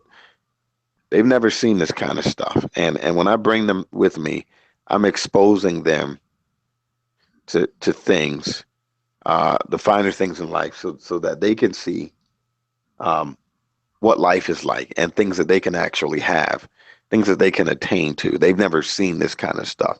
And I want to be able to create those kind of experiences for them. And that sounds like an incredible, very noble act, very, Mhm. selfless, giving or whatever. He said, man, but when I heard some years later the allegations, he said, I thought, I wonder whether or not we were contributing to that very same thing. He said, and I remember, it was, um, he said, he had a whole bunch of young guys with him. And I said, well, if you listen to the stories, that's exactly what they described: going on trips, having access, sharing in the access that he had, and the Mhm. privilege it was for them to be able to meet important people and go Yeah. to exotic places all over the world, and be in the presence of a man that people respected, and to be Mhm. giving gifts and all these different things. Yep. Well, psychologically, what uh, there's going to be some sort of exchange, but by that time, uh, there's such a buy-in that you realize, um, I got to give this up to go back to what, you know, Yeah. and there's such a trust that you're hyper suggestible at that point. Yeah. Again, yeah, Go ahead. Because Eddie Long becomes their father. They start calling him dad. you know and I mean, you're going and you're meeting the king of Africa, of an African country rather. You sitting down and hanging out with the popular rappers of the day. You got the latest pairs of Jordans. He buys you like 3 pairs of Jordans at a time. And you getting all this, you doing all that, you going to all these places, you meeting all of these um important people. And your mother, she was struggling before Eddie Long came into your life, and he making sure her rent is paid months in advance. And your mother's just overjoyed that you are with this man of influence. You can't go wrong if you hanging out with Eddie Long. Yeah, He ain't no nigga in the street. This is Bishop Eddie Long. He sat down among 3 or 4 former presidents. And so you do all of that, and people want to say, well, they were like 16 and 17 when the sexual relationship happened. They knew better. No, what you don't understand was that they were groomed and developed an obligation to this man. Right. And so you don't understand how the man got them used to the touch. Y'all sitting down watching a movie, and he take off his shoes and he asks you to rub his feet. Well, you just got back from Africa. You can't rub the bishop's feet. So you rub his feet. You massaging his feet. This is what sons and dads do. But you never had a dad, so you don't know no better. Yeah. And at first it feels kind of funny. At first it feels kind of funny. Yeah. But you justified in your mind. You're like, this is the bishop. Yeah. He would never do anything to hurt me. He would never harm me in any way. This is my dad. This is my spiritual father. This man's like my own dad. Yeah. And yeah, and little by little you get emotionally and mentally manipulated. Mm-hmm. And it's like the story of the frog in the pot of water. And every so many minutes, they gradually turn it up a degree. It's so gradual that the frog cannot detect the gradual rise in temperature. Mm-hmm. And by a certain point, it's boiling.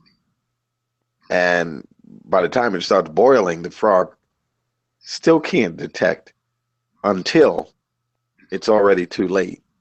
And that's kind of the way that he was operating there. Mm-hmm. Little by little, just gradually turning up the heat. Mm-hmm.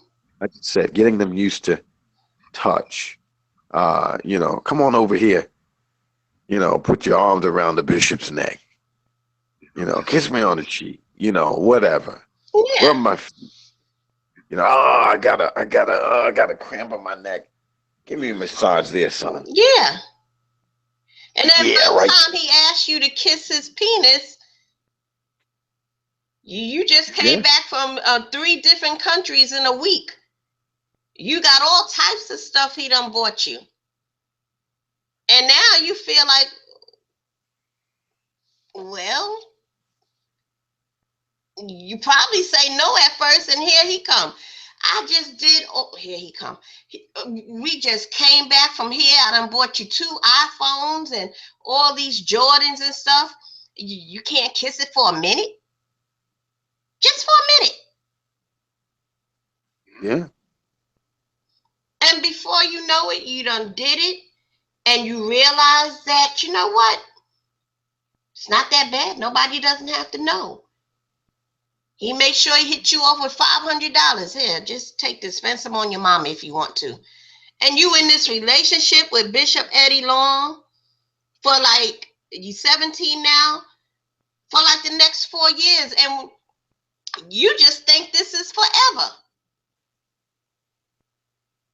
Until you in the bed with him and he realizes that your feet are 21 years old, big, grown, crusty feet, and he just kick you to the curb like a 2-bit hoe.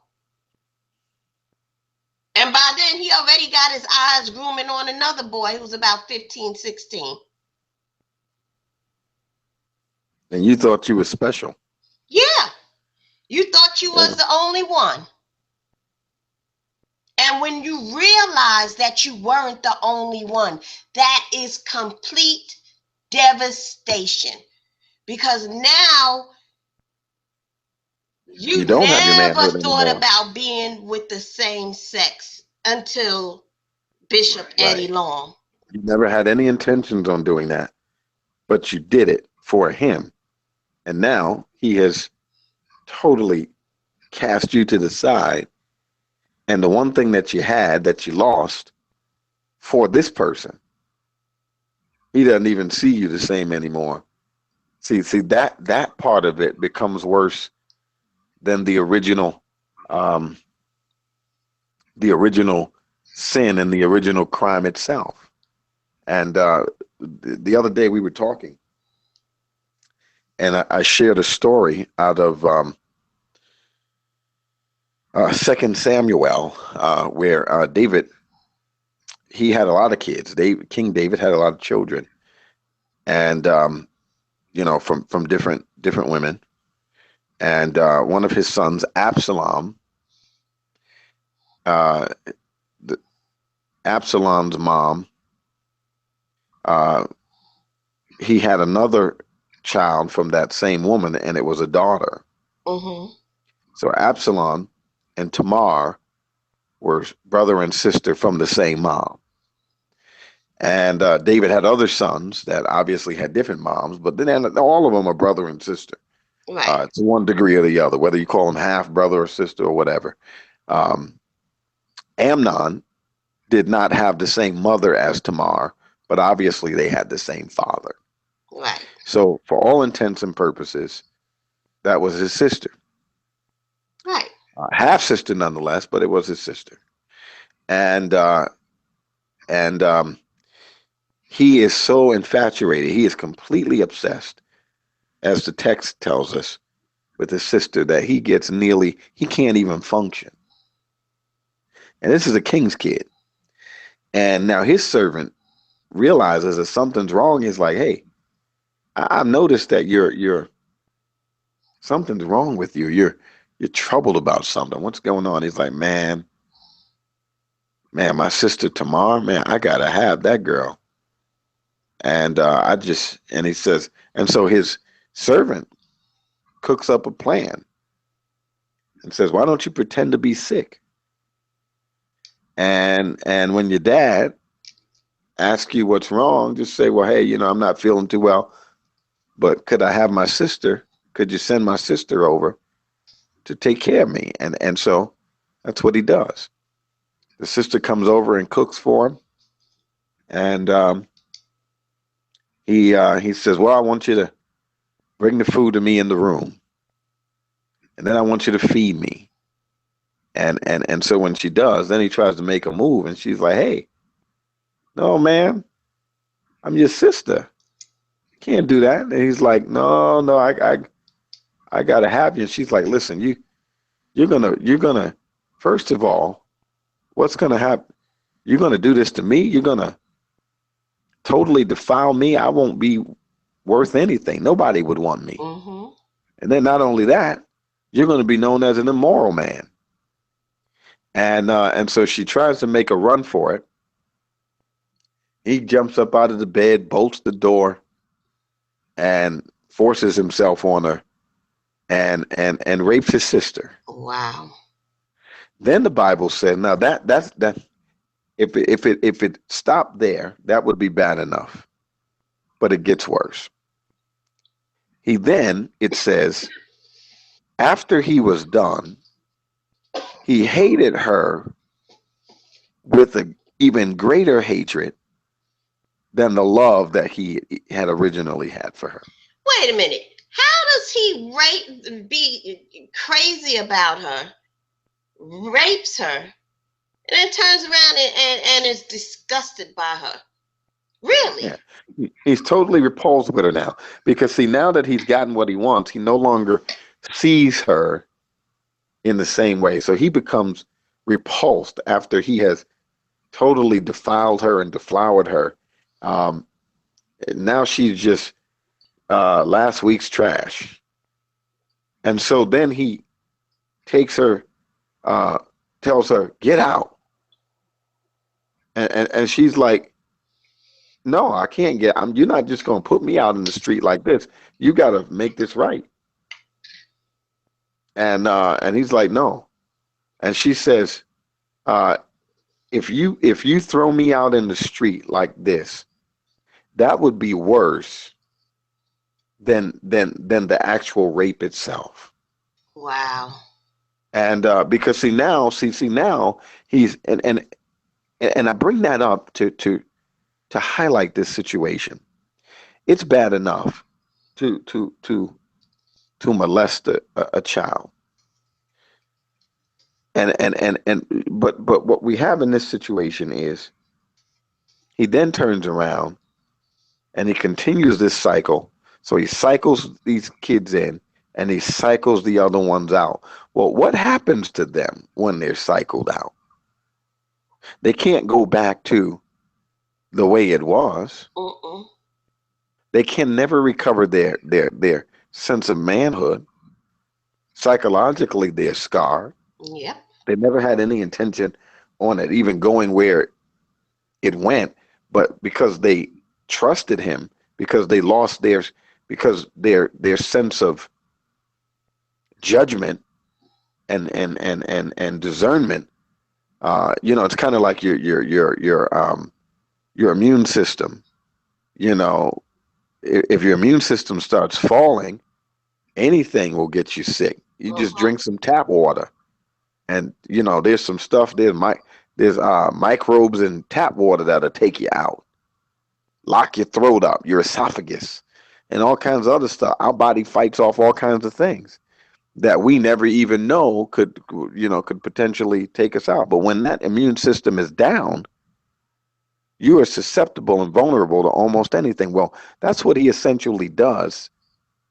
He destroys their life, so they go out with no immunity, Yeah. no ability to fight off vulnerabilities, because they dropped all of that. They dropped their guards Yeah. and their defenses in order to trust him, never thinking in their wildest imaginations that he would take advantage of them.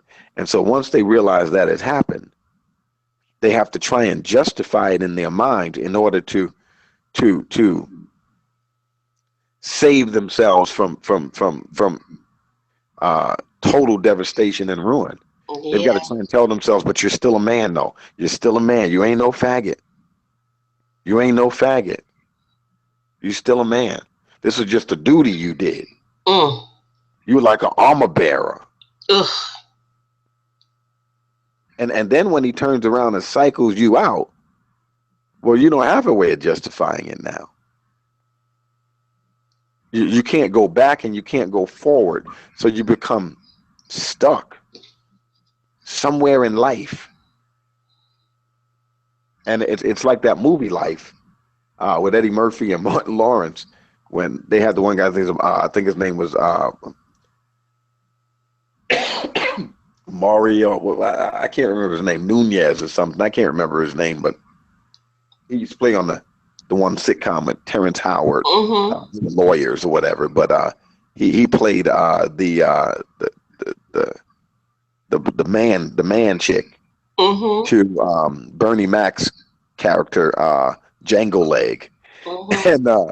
And so when comes time for him to get out of prison, well, he's been playing this particular role for survival. Washing some man's drawers and all this other stuff and doing what they do. And now that he's getting out, so nobody on the outside knows that he turned into this man chick. Right. And he realizes, I can't go back out in society like this. I cannot go out. I never intended to live like this. I did this to survive. But this is not really who I am. Mm-hmm. So there's no way back, because you got to get out of jail. Your time is up. And then there's no way forward. Yep. So we see what he did. He opted to make a run for it before his date of release Mm-hmm. so that they could kill him. And, so I look at things like that, in order to kind of to analyze the social pathology and the psychology of what's going on. And Eddie Long was one of is he's that's like murder. That's Yeah. that's like murder. When you look at Jamal Paris, one of the victims that gave a very candid interview with a news reporter, it was like, whoa. You saw a young man about the age of about 21 who was completely suffering from a broken heart because he was in love with Bishop Eddie Long.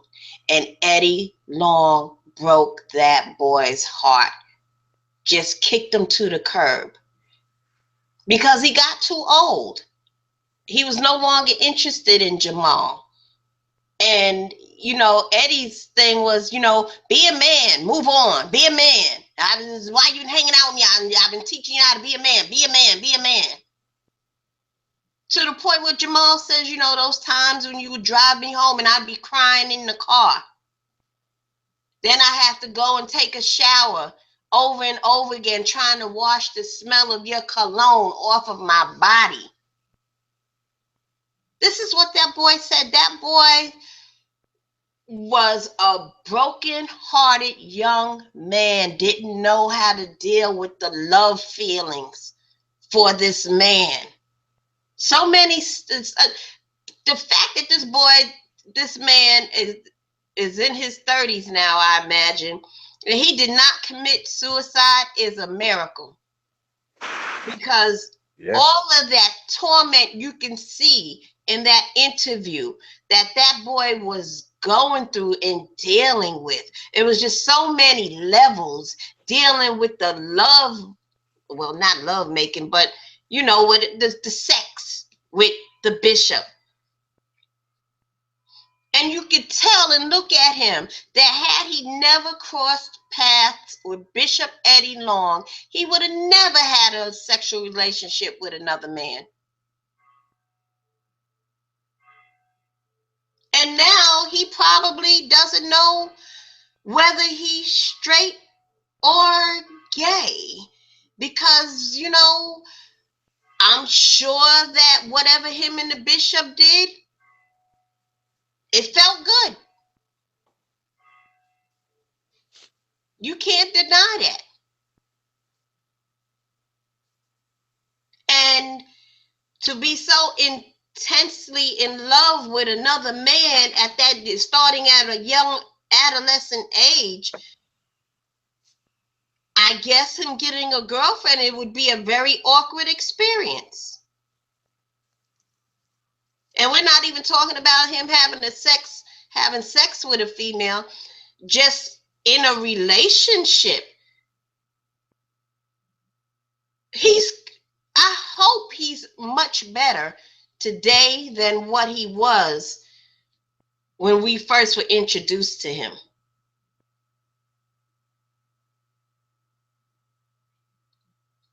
Yeah, felt good. Somebody's in chat talking about felt good. Yeah, because you have to understand, even when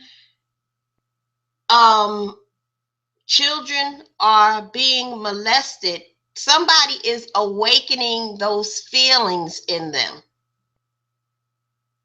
That's why it's so evil and confusing for them.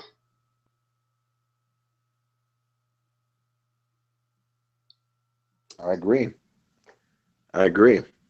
It emotionally it doesn't feel good at first, but you get used to that.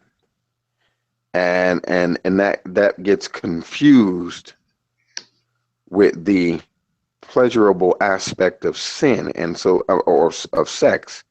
And so what ends up happening is that a natural thing gets confused with an unnatural thing, and it becomes normal.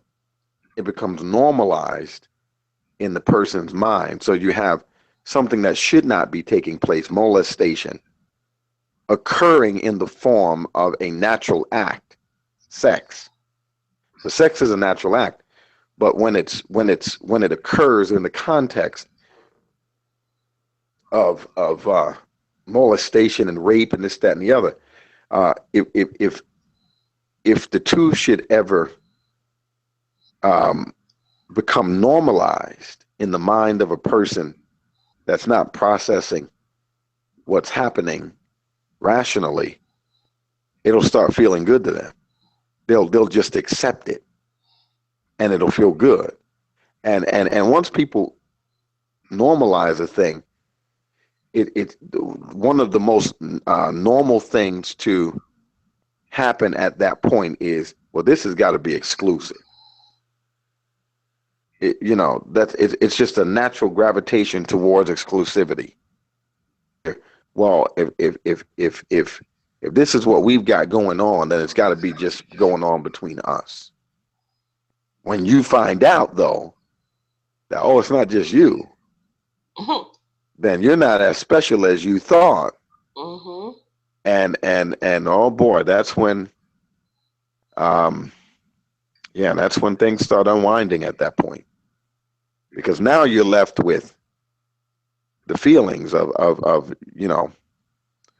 you start going back and reflecting on your first thoughts about it and your feelings and how you didn't feel right about it, but you gave in and you ultimately accepted it. Now you're back to square one again with those same feelings, because now you realize that you were suckered, you were played. You was Bishop Eddie Long's bitch. Yeah. It's I tell you, that's real predatory type stuff. It's cold. That is cold blooded. That's not the same thing as, oh man, Bishop stepped out on his wife, and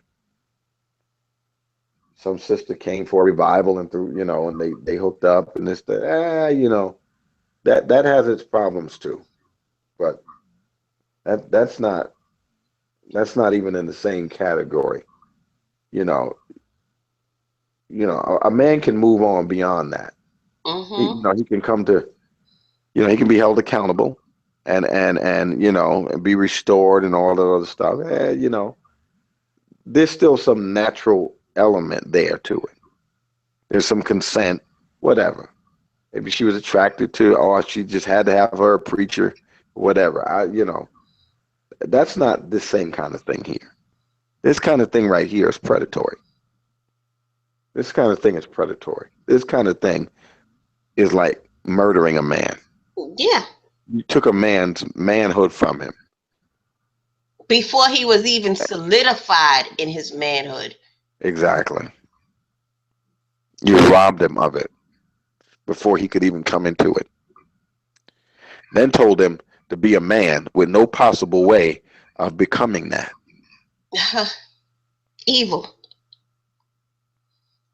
And people have to understand, and I know it's hard to see when you worship a Bishop Eddie Long, but you have to understand that he got off on the entire process.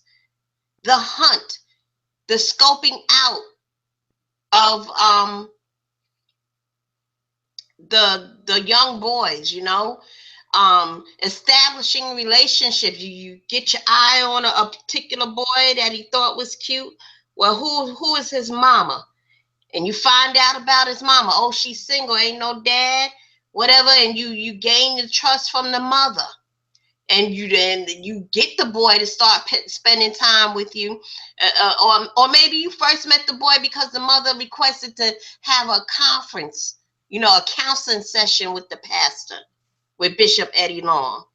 And she brings her son into the office and she's dabbing her eyes because he's hanging out with the wrong crowd. He's skipping school. He failed all his classes. He talks back to me. He cusses me out.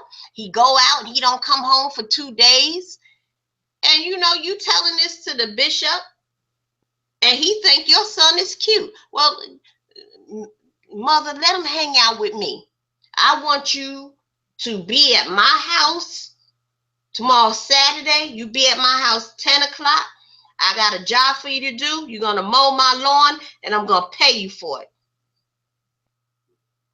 And you think, well, Bishop is really trying to help me with my teenage son, and that's a good thing. And in the midst of you dabbing your eyes, you tell him, you ain't been working, your rent is due. Bishop writes you out a check for a couple of $1,000 here. We rent paid for the next 2-3 months. And so the boy comes over, he mows the lawn, and he thinking that's all that's gonna happen for the day. He gonna go home. No, you hanging out with Bishop for the whole day. You go to the mall. Bishop done took you shopping bought you some new kicks, some new clothes, send you back home with a bunch of stuff and a nice gold necklace for your mama. Later on that week, school is out next week. Well, I got to go to New Zealand to preach. Would you like to come along? Fly my own private jet? Of course, as a mother, you want your son to be hanging out with the bishop like that. You going to New Zealand where you won't be standing on the corner messing around with these niggas. And your best friend just got shot 2 months ago. I'd rather you be on the private plane with Bishop Eddie Long going to New Zealand. Yeah. Yeah, that's right. And so That's how that process works. yeah. And that's how he scoped out and got his kids that, you know, he had his eye on and doing all of these things. And, you know, and of course, if the boy is 14, 15 at the time, Bishop knows the law. He's going to be cunning and sly. He's going to know, well, I can't make the move until he about 16, 17. So I got a year to, you know, groom him and get him where I want. And then when he figured, well, you know, I think now, I bet you I can get him to kiss my penis. And he been grooming your son for a year and a half, 2 years, maybe even 3 years. And before you know it, he is licking your son's lips as he's falling asleep, doing all types of unseemly things. And he gets off on that.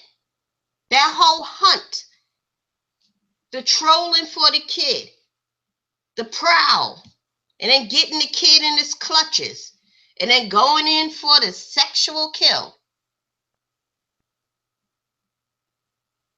And it's a relationship that the kid who's like 17, 18, 19, they think it's going to be like this forever because this is dad. And then when Eddie Long looks at you out the corner of his eye one day and sees you growing a beard, ooh, yuck. This nigga got a beard. He a full-grown man now. I got to get rid of him. I like boys with the smooth face. No razor stubble, none of that. And he gets rid of them. I'm sure that there were plenty of boys in that situation with Bishop Eddie Long. And I think there's quite a few of them that made that transition from being Bishop Eddie Long's bitch to whatever, going out into the world. And they thank Bishop Eddie Long for it. They are grieving as I speak. They are hurt that this man has died. They've had wonderful experiences sucking him off in every country that they've been to.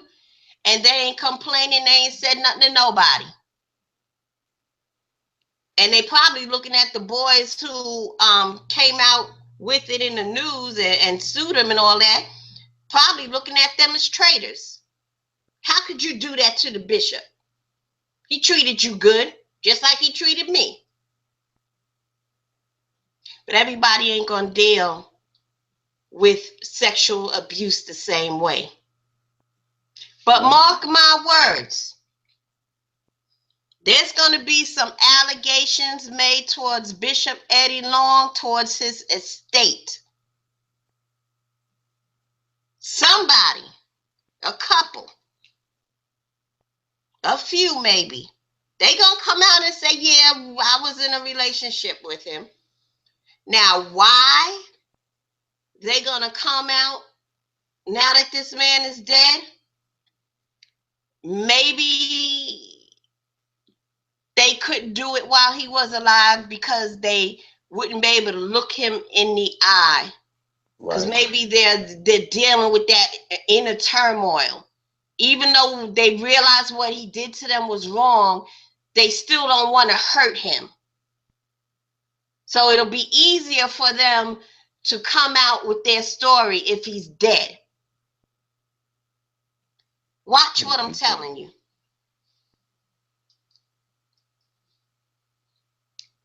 Wow. Yeah. I I, uh, I I saw something yesterday where four of them are getting together to write a book, um, and I think it's called Foretold or something like that. But it's with the spelling for something to that nature. But they are they said that they had some things to say in wake of his death, and they're going to put it in the book, and the book should be getting released soon. And one of the things I'm wondering too is how that gag order,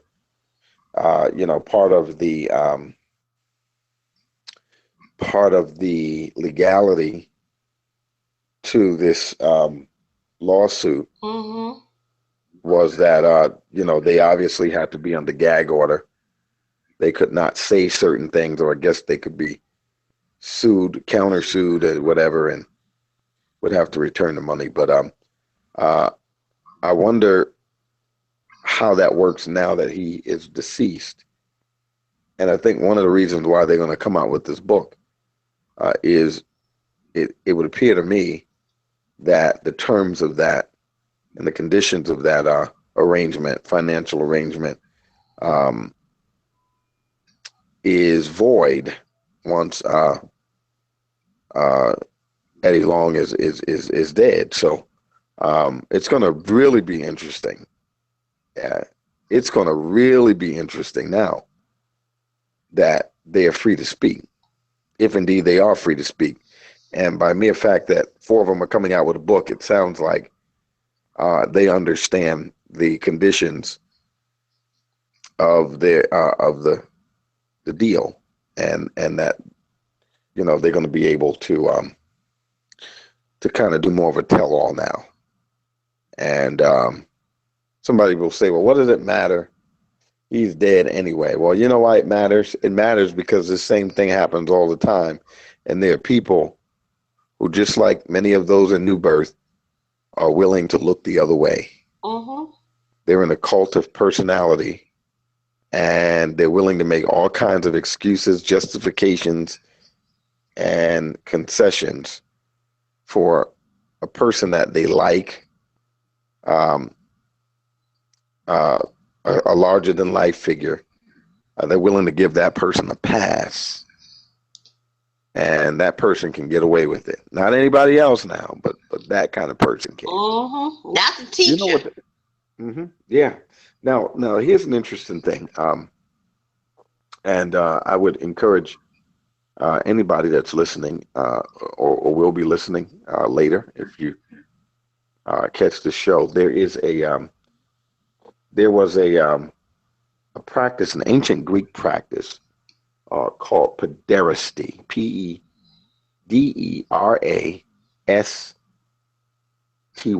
pederasty. And in ancient Greek society, it was a acceptable and normal practice for a grown man of means to engage a younger boy in intellectual and sexual, uh, relationship. Under such an agreement, the father of the boy um, signed some sort of contract, some sort of agreement, wherein the boy would go to live with the older man. The older man could have family, children, wife, all that other stuff. Again, this is acceptable form. Whether it's ethical or not is definitely debatable, but it was acceptable. And so um, the boy would become the sexual property of the man. Now, in exchange for that, because the man was a man of means, the man would um, make sure that the boy went to the finest school, typically Mm-hmm. like a military academy or that kind of a thing, and that he went into something like the military, which would ensure his success. He himself would grow up to become a man of means. Mm-hmm.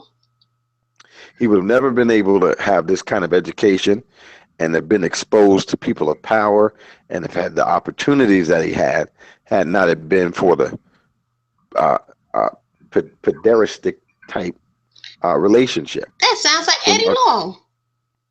yeah, exactly. He becomes a man of means now, and then he repeats the cycle. Well, well, this situation has all of the earmarks of that same kind of thing. Uh, a man of means, a man of power, a man of access and influence is able to then take a younger one in because they don't have and expose them to all of that. And if if people were paying attention, one of the things that he did is he would send them to school, pay their college tuition. The one kid that was up in North Carolina, he Mm-hmm. was going to school for free. Mm-hmm. Eddie Long was paying for his apartment, his car, Mm-hmm. and his education. Yep. Who does that? All with people's tithes and offerings. You was paying for a Bishop Eddie Long's boys. Yeah. And yeah. Now the exchange on that is you become, part of sexual property here. Yeah. He was their spiritual sugar daddy. Yeah. Wow. Yeah. Yeah. And so the word pederasty, it's a combination of two words. The word ped is, it has to do with instruction or child. We get words like pediatrician Mm-hmm. from it, pedagogy, things Mm-hmm. like that. But the other suffix to that, erasti, it's a Greek word erastes, where there is an older male, uh, a mature male, whether he's Mm-hmm. above 25, 35, whatever. But he's a man of means. And so in this pederastic dynamic, the exchange is okay. I'll take him off your hands. You don't have to worry about him.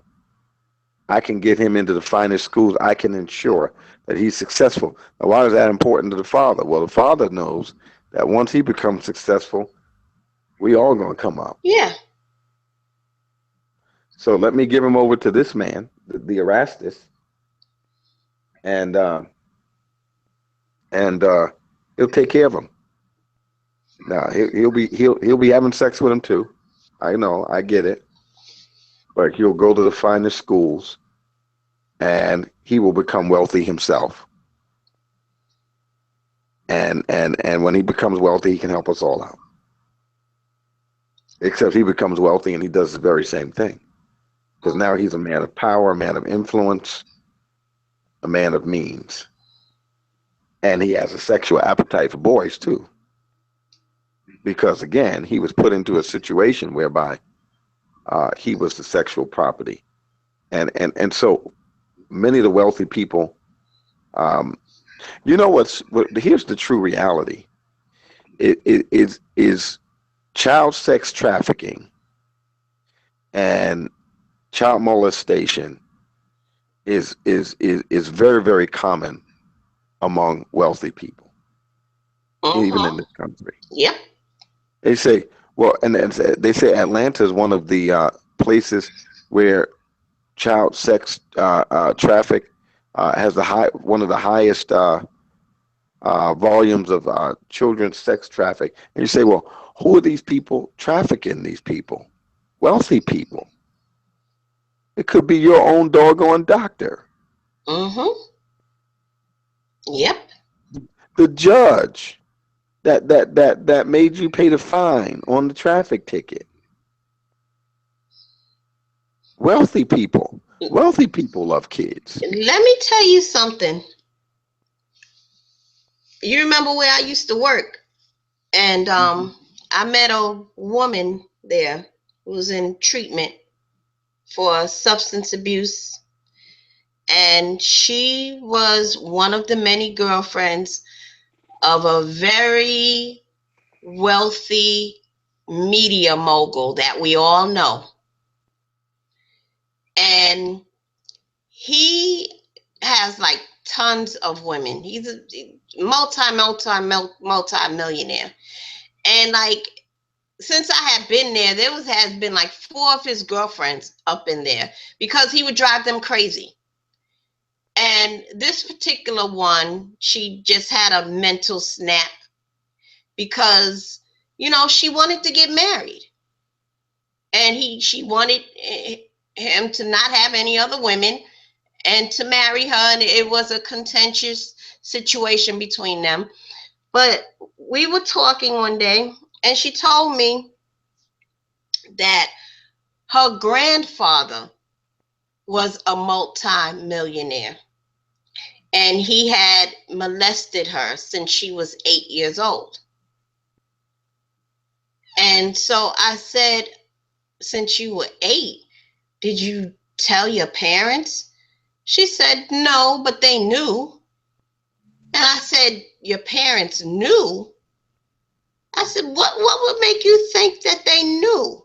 And she said, well, I can just little things, like I can remember my father driving me over to my grandfather's house, and he would say stuff like, stop sitting on your grandfather's lap. So I said, well, if you think that they knew, why didn't they do anything about it? She said they didn't do anything or say anything about it because if they did, then they wouldn't be able to go on that next family trip, or they wouldn't be able to get that second vacation home, or they wouldn't be able to, build a pool in the backyard. So I said to her, so you're telling me that your parents basically pimped you out to your grandfather? She said, yep. I was like, wow. Mm-mm-mm. Wow. Yeah. That's so crazy to me. So you'll sacrifice your child sexually to your own father so you can keep getting money and living a certain lifestyle and having, 3 and 4 homes? Really? Yeah. Oh wow. I tell you, that's yeah, that happens very, very often. Wow. Insane. Yeah, it really is. And so, all these members who talk about, they didn't believe the boys then and they don't believe the boys now and all of that. Hey, we listened to my minister friend early on in the broadcast, and he is that's a mindset that is very, very common. He's not the only one, and it's not even like he's a member of Bishop Eddie Long's church. It's not even like he's part of the same denomination. He's not even a Baptist. I don't know what this spirit is where anybody could turn a blind eye to someone victimizing a child. I Mm. don't understand that. That's completely weird to me. Yet I feel like I am in the minority of people who advocate for them. That there's more people in this world that will turn their head knowing a child is being sexually abused or abused in any old kind of way. Yeah, I read a great article one time. This article was so great that when I read it, an article is well written when you sit there after you read it and you just like could this be true? Hmm. No, I don't want this to be true. This cannot be true. And you're wrestling with the profundity and the truth presented so much to the point that you really don't want to admit it, although you know deep down the author told the truth, and you're not really willing to accept it. I read an article like that some time ago where the author talked about how our society hates children. He said we leave them. He said, and sometimes they're accidents. He said, but that we have them and throw them in dumpsters. Hmm. We leave them in hot cars. Some people intentionally now. Don't get me wrong. There's the accidents that occur. Some people, uh, some people throw kids out of the window in a moving car. He just went one example after the other. He said we live in a society that hates children. He said, and I even wonder when people are so upset about abortion. He said whether or not their real anger is that this mother robbed us of an opportunity to abuse this child before we got a chance. She Wow. killed the baby before we got a chance to abuse it. And oh, it was such a. I wish I could find the article. It was such a profound article. So true though, and he put it in the perspective that I would have never seen it in that way. He put this thing in such a perspective that all I could do is say, "Wow, do we really hate kids like that? We do. Hmm. We do. We blame them for everything. We didn't get the job. We didn't get to be what we wanted to be in life. It's the daggone kid's fault. Hmm. I should have never had you." Hmm. We and then we won't protect them either.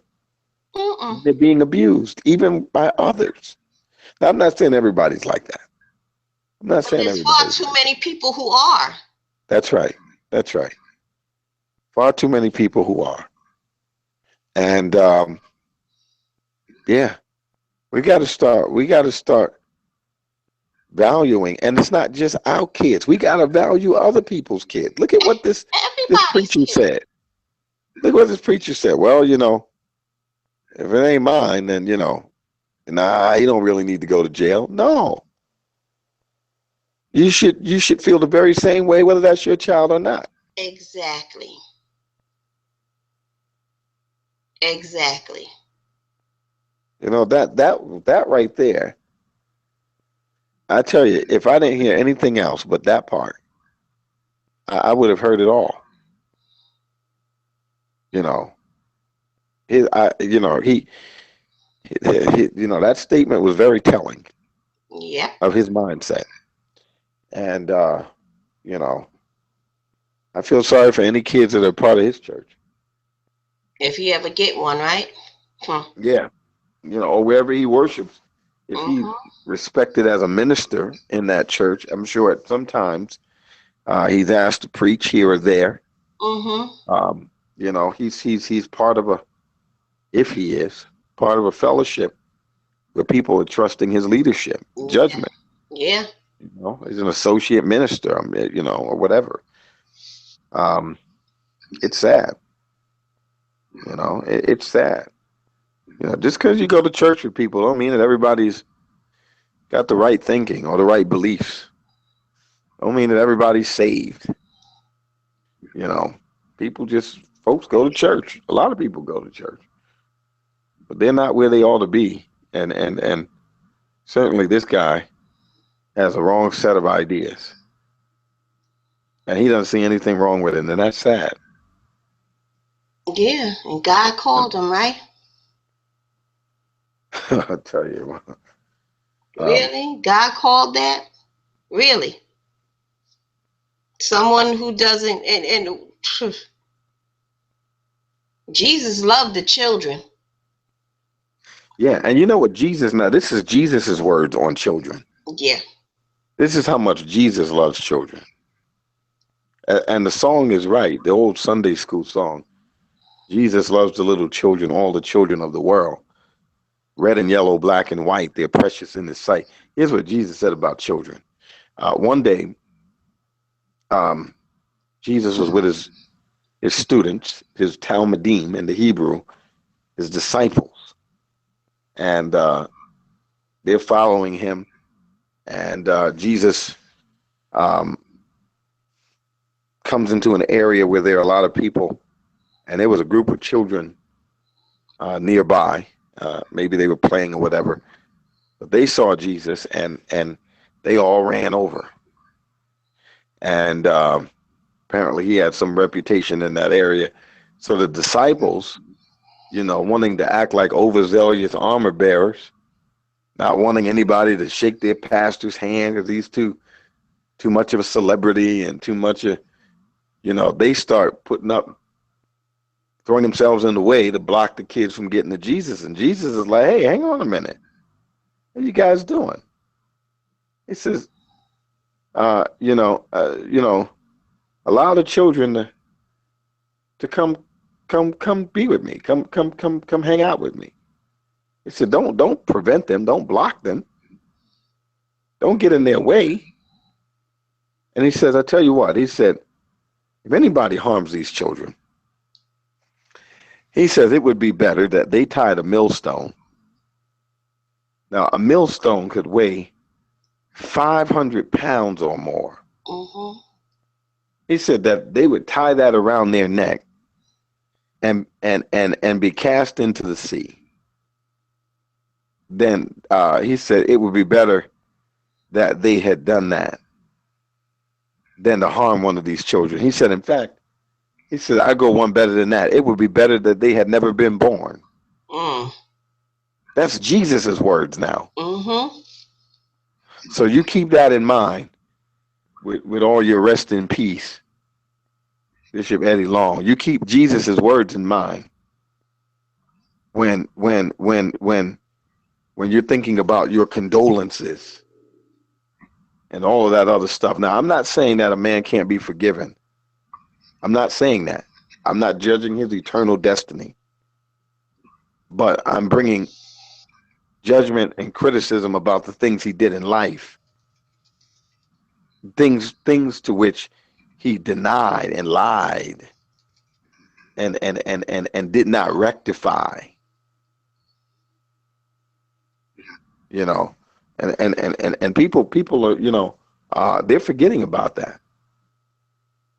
And so, oh well, he made no. Listen, let's let the record speak. So he got up.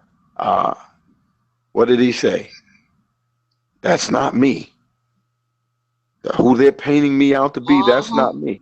Well, let me ask you this question. Should we believe that? Should we believe that? Okay, let's fast forward a little bit. We seen him about 6 or 7 months ago, looking like he was 85 years old trying to hit the gym. Mm-hmm. Saggy skin, eyes sunken in the back of his head. Mm-hmm. And he said, what did he say? Oh, I'm on a vegan diet. I'm all right. I just lost some weight. Well, And should I we ain't on believe no that? medication. My blood pressure is 120 over 80. Should we believe that? Okay, well, let's fast forward a little bit. He continues to deteriorate, goes on a sabbatical, comes back to church, uh, uh, shouting, I'm healed. Ah. Well, should we believe that? Should we believe that? Okay, then. So then Sunday comes around, Sunday morning, and the man that was on the vegan diet, the man that obviously got sick with something, but said he was okay, but because he was just on a vegan diet. Mm-hmm. But then when he comes out and says, I've got an aggressive form of cancer, comes out and says he's healed, Mm. now he's dead. Yep. So let's go all the way back to, oh, well, that's what the media was saying about me, but that's not me, though. Well, should we believe that? So my whole logical statement is, When has this man ever told the truth? Mm-hmm. When has he told the truth enough to be believed? Because the things that we have heard him say recently have all been lies. Mm-hmm. And so my whole thing is when you do wrong, you pay a price for the wrong, and you also rectify what you have done. Well, here's the thing is that Eddie Long has slipped away into eternity, and because he has denied the very wrongdoing, it is not possible that he could have ever rectified it. And paying somebody off is not rectifying it. No. It's not rectifying anything. In fact, he paid it off to make it go away, Yep. all while denying it Yep. to the public. So the reality is that the man did wrong and never owned up to it, not even in death. So you keep that in mind when you think about Jesus's words. Oh, well, in Georgia, at 16 years old, you're legal. Hmm. I don't give a doggone what the state of Georgia says. Mm-hmm. I don't care what the statutes in Georgia says. Would you let your 16-year or your 15 and 16-year, would you let that happen to them? Hmm.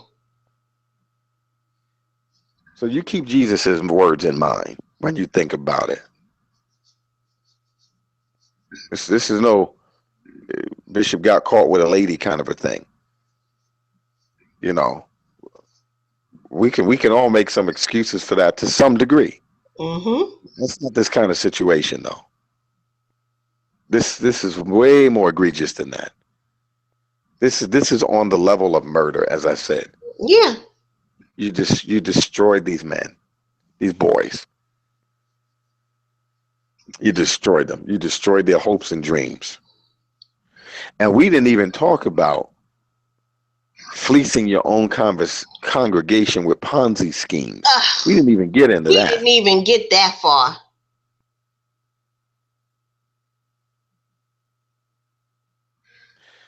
And that will be another show.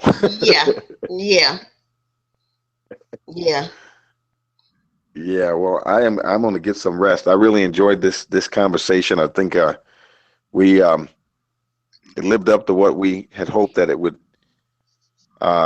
accomplish. You know, we took a deep dive into the social pathology of the black church and how these kind of dynamics play out. And listen, they play out all the time, all over this country.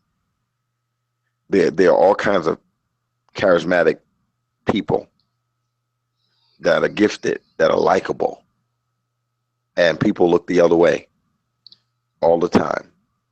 And you know, yeah, it's sad, but it's true. It is sad. Yeah, I just want to thank everybody who showed up. I want to thank you, Pastor Damon, for lending your wisdom and your intelligence and your knowledge of the word. Um, it's just really something. And as the hangout I did earlier today, Bishop Eddie Long, it ain't over. It ain't over. We ain't finished with you just yet. All right. On that note, once again, thank you, everybody. Thank you, Damon. And we'll do this again another time. Absolutely. All All right. right. Bye Bye. bye.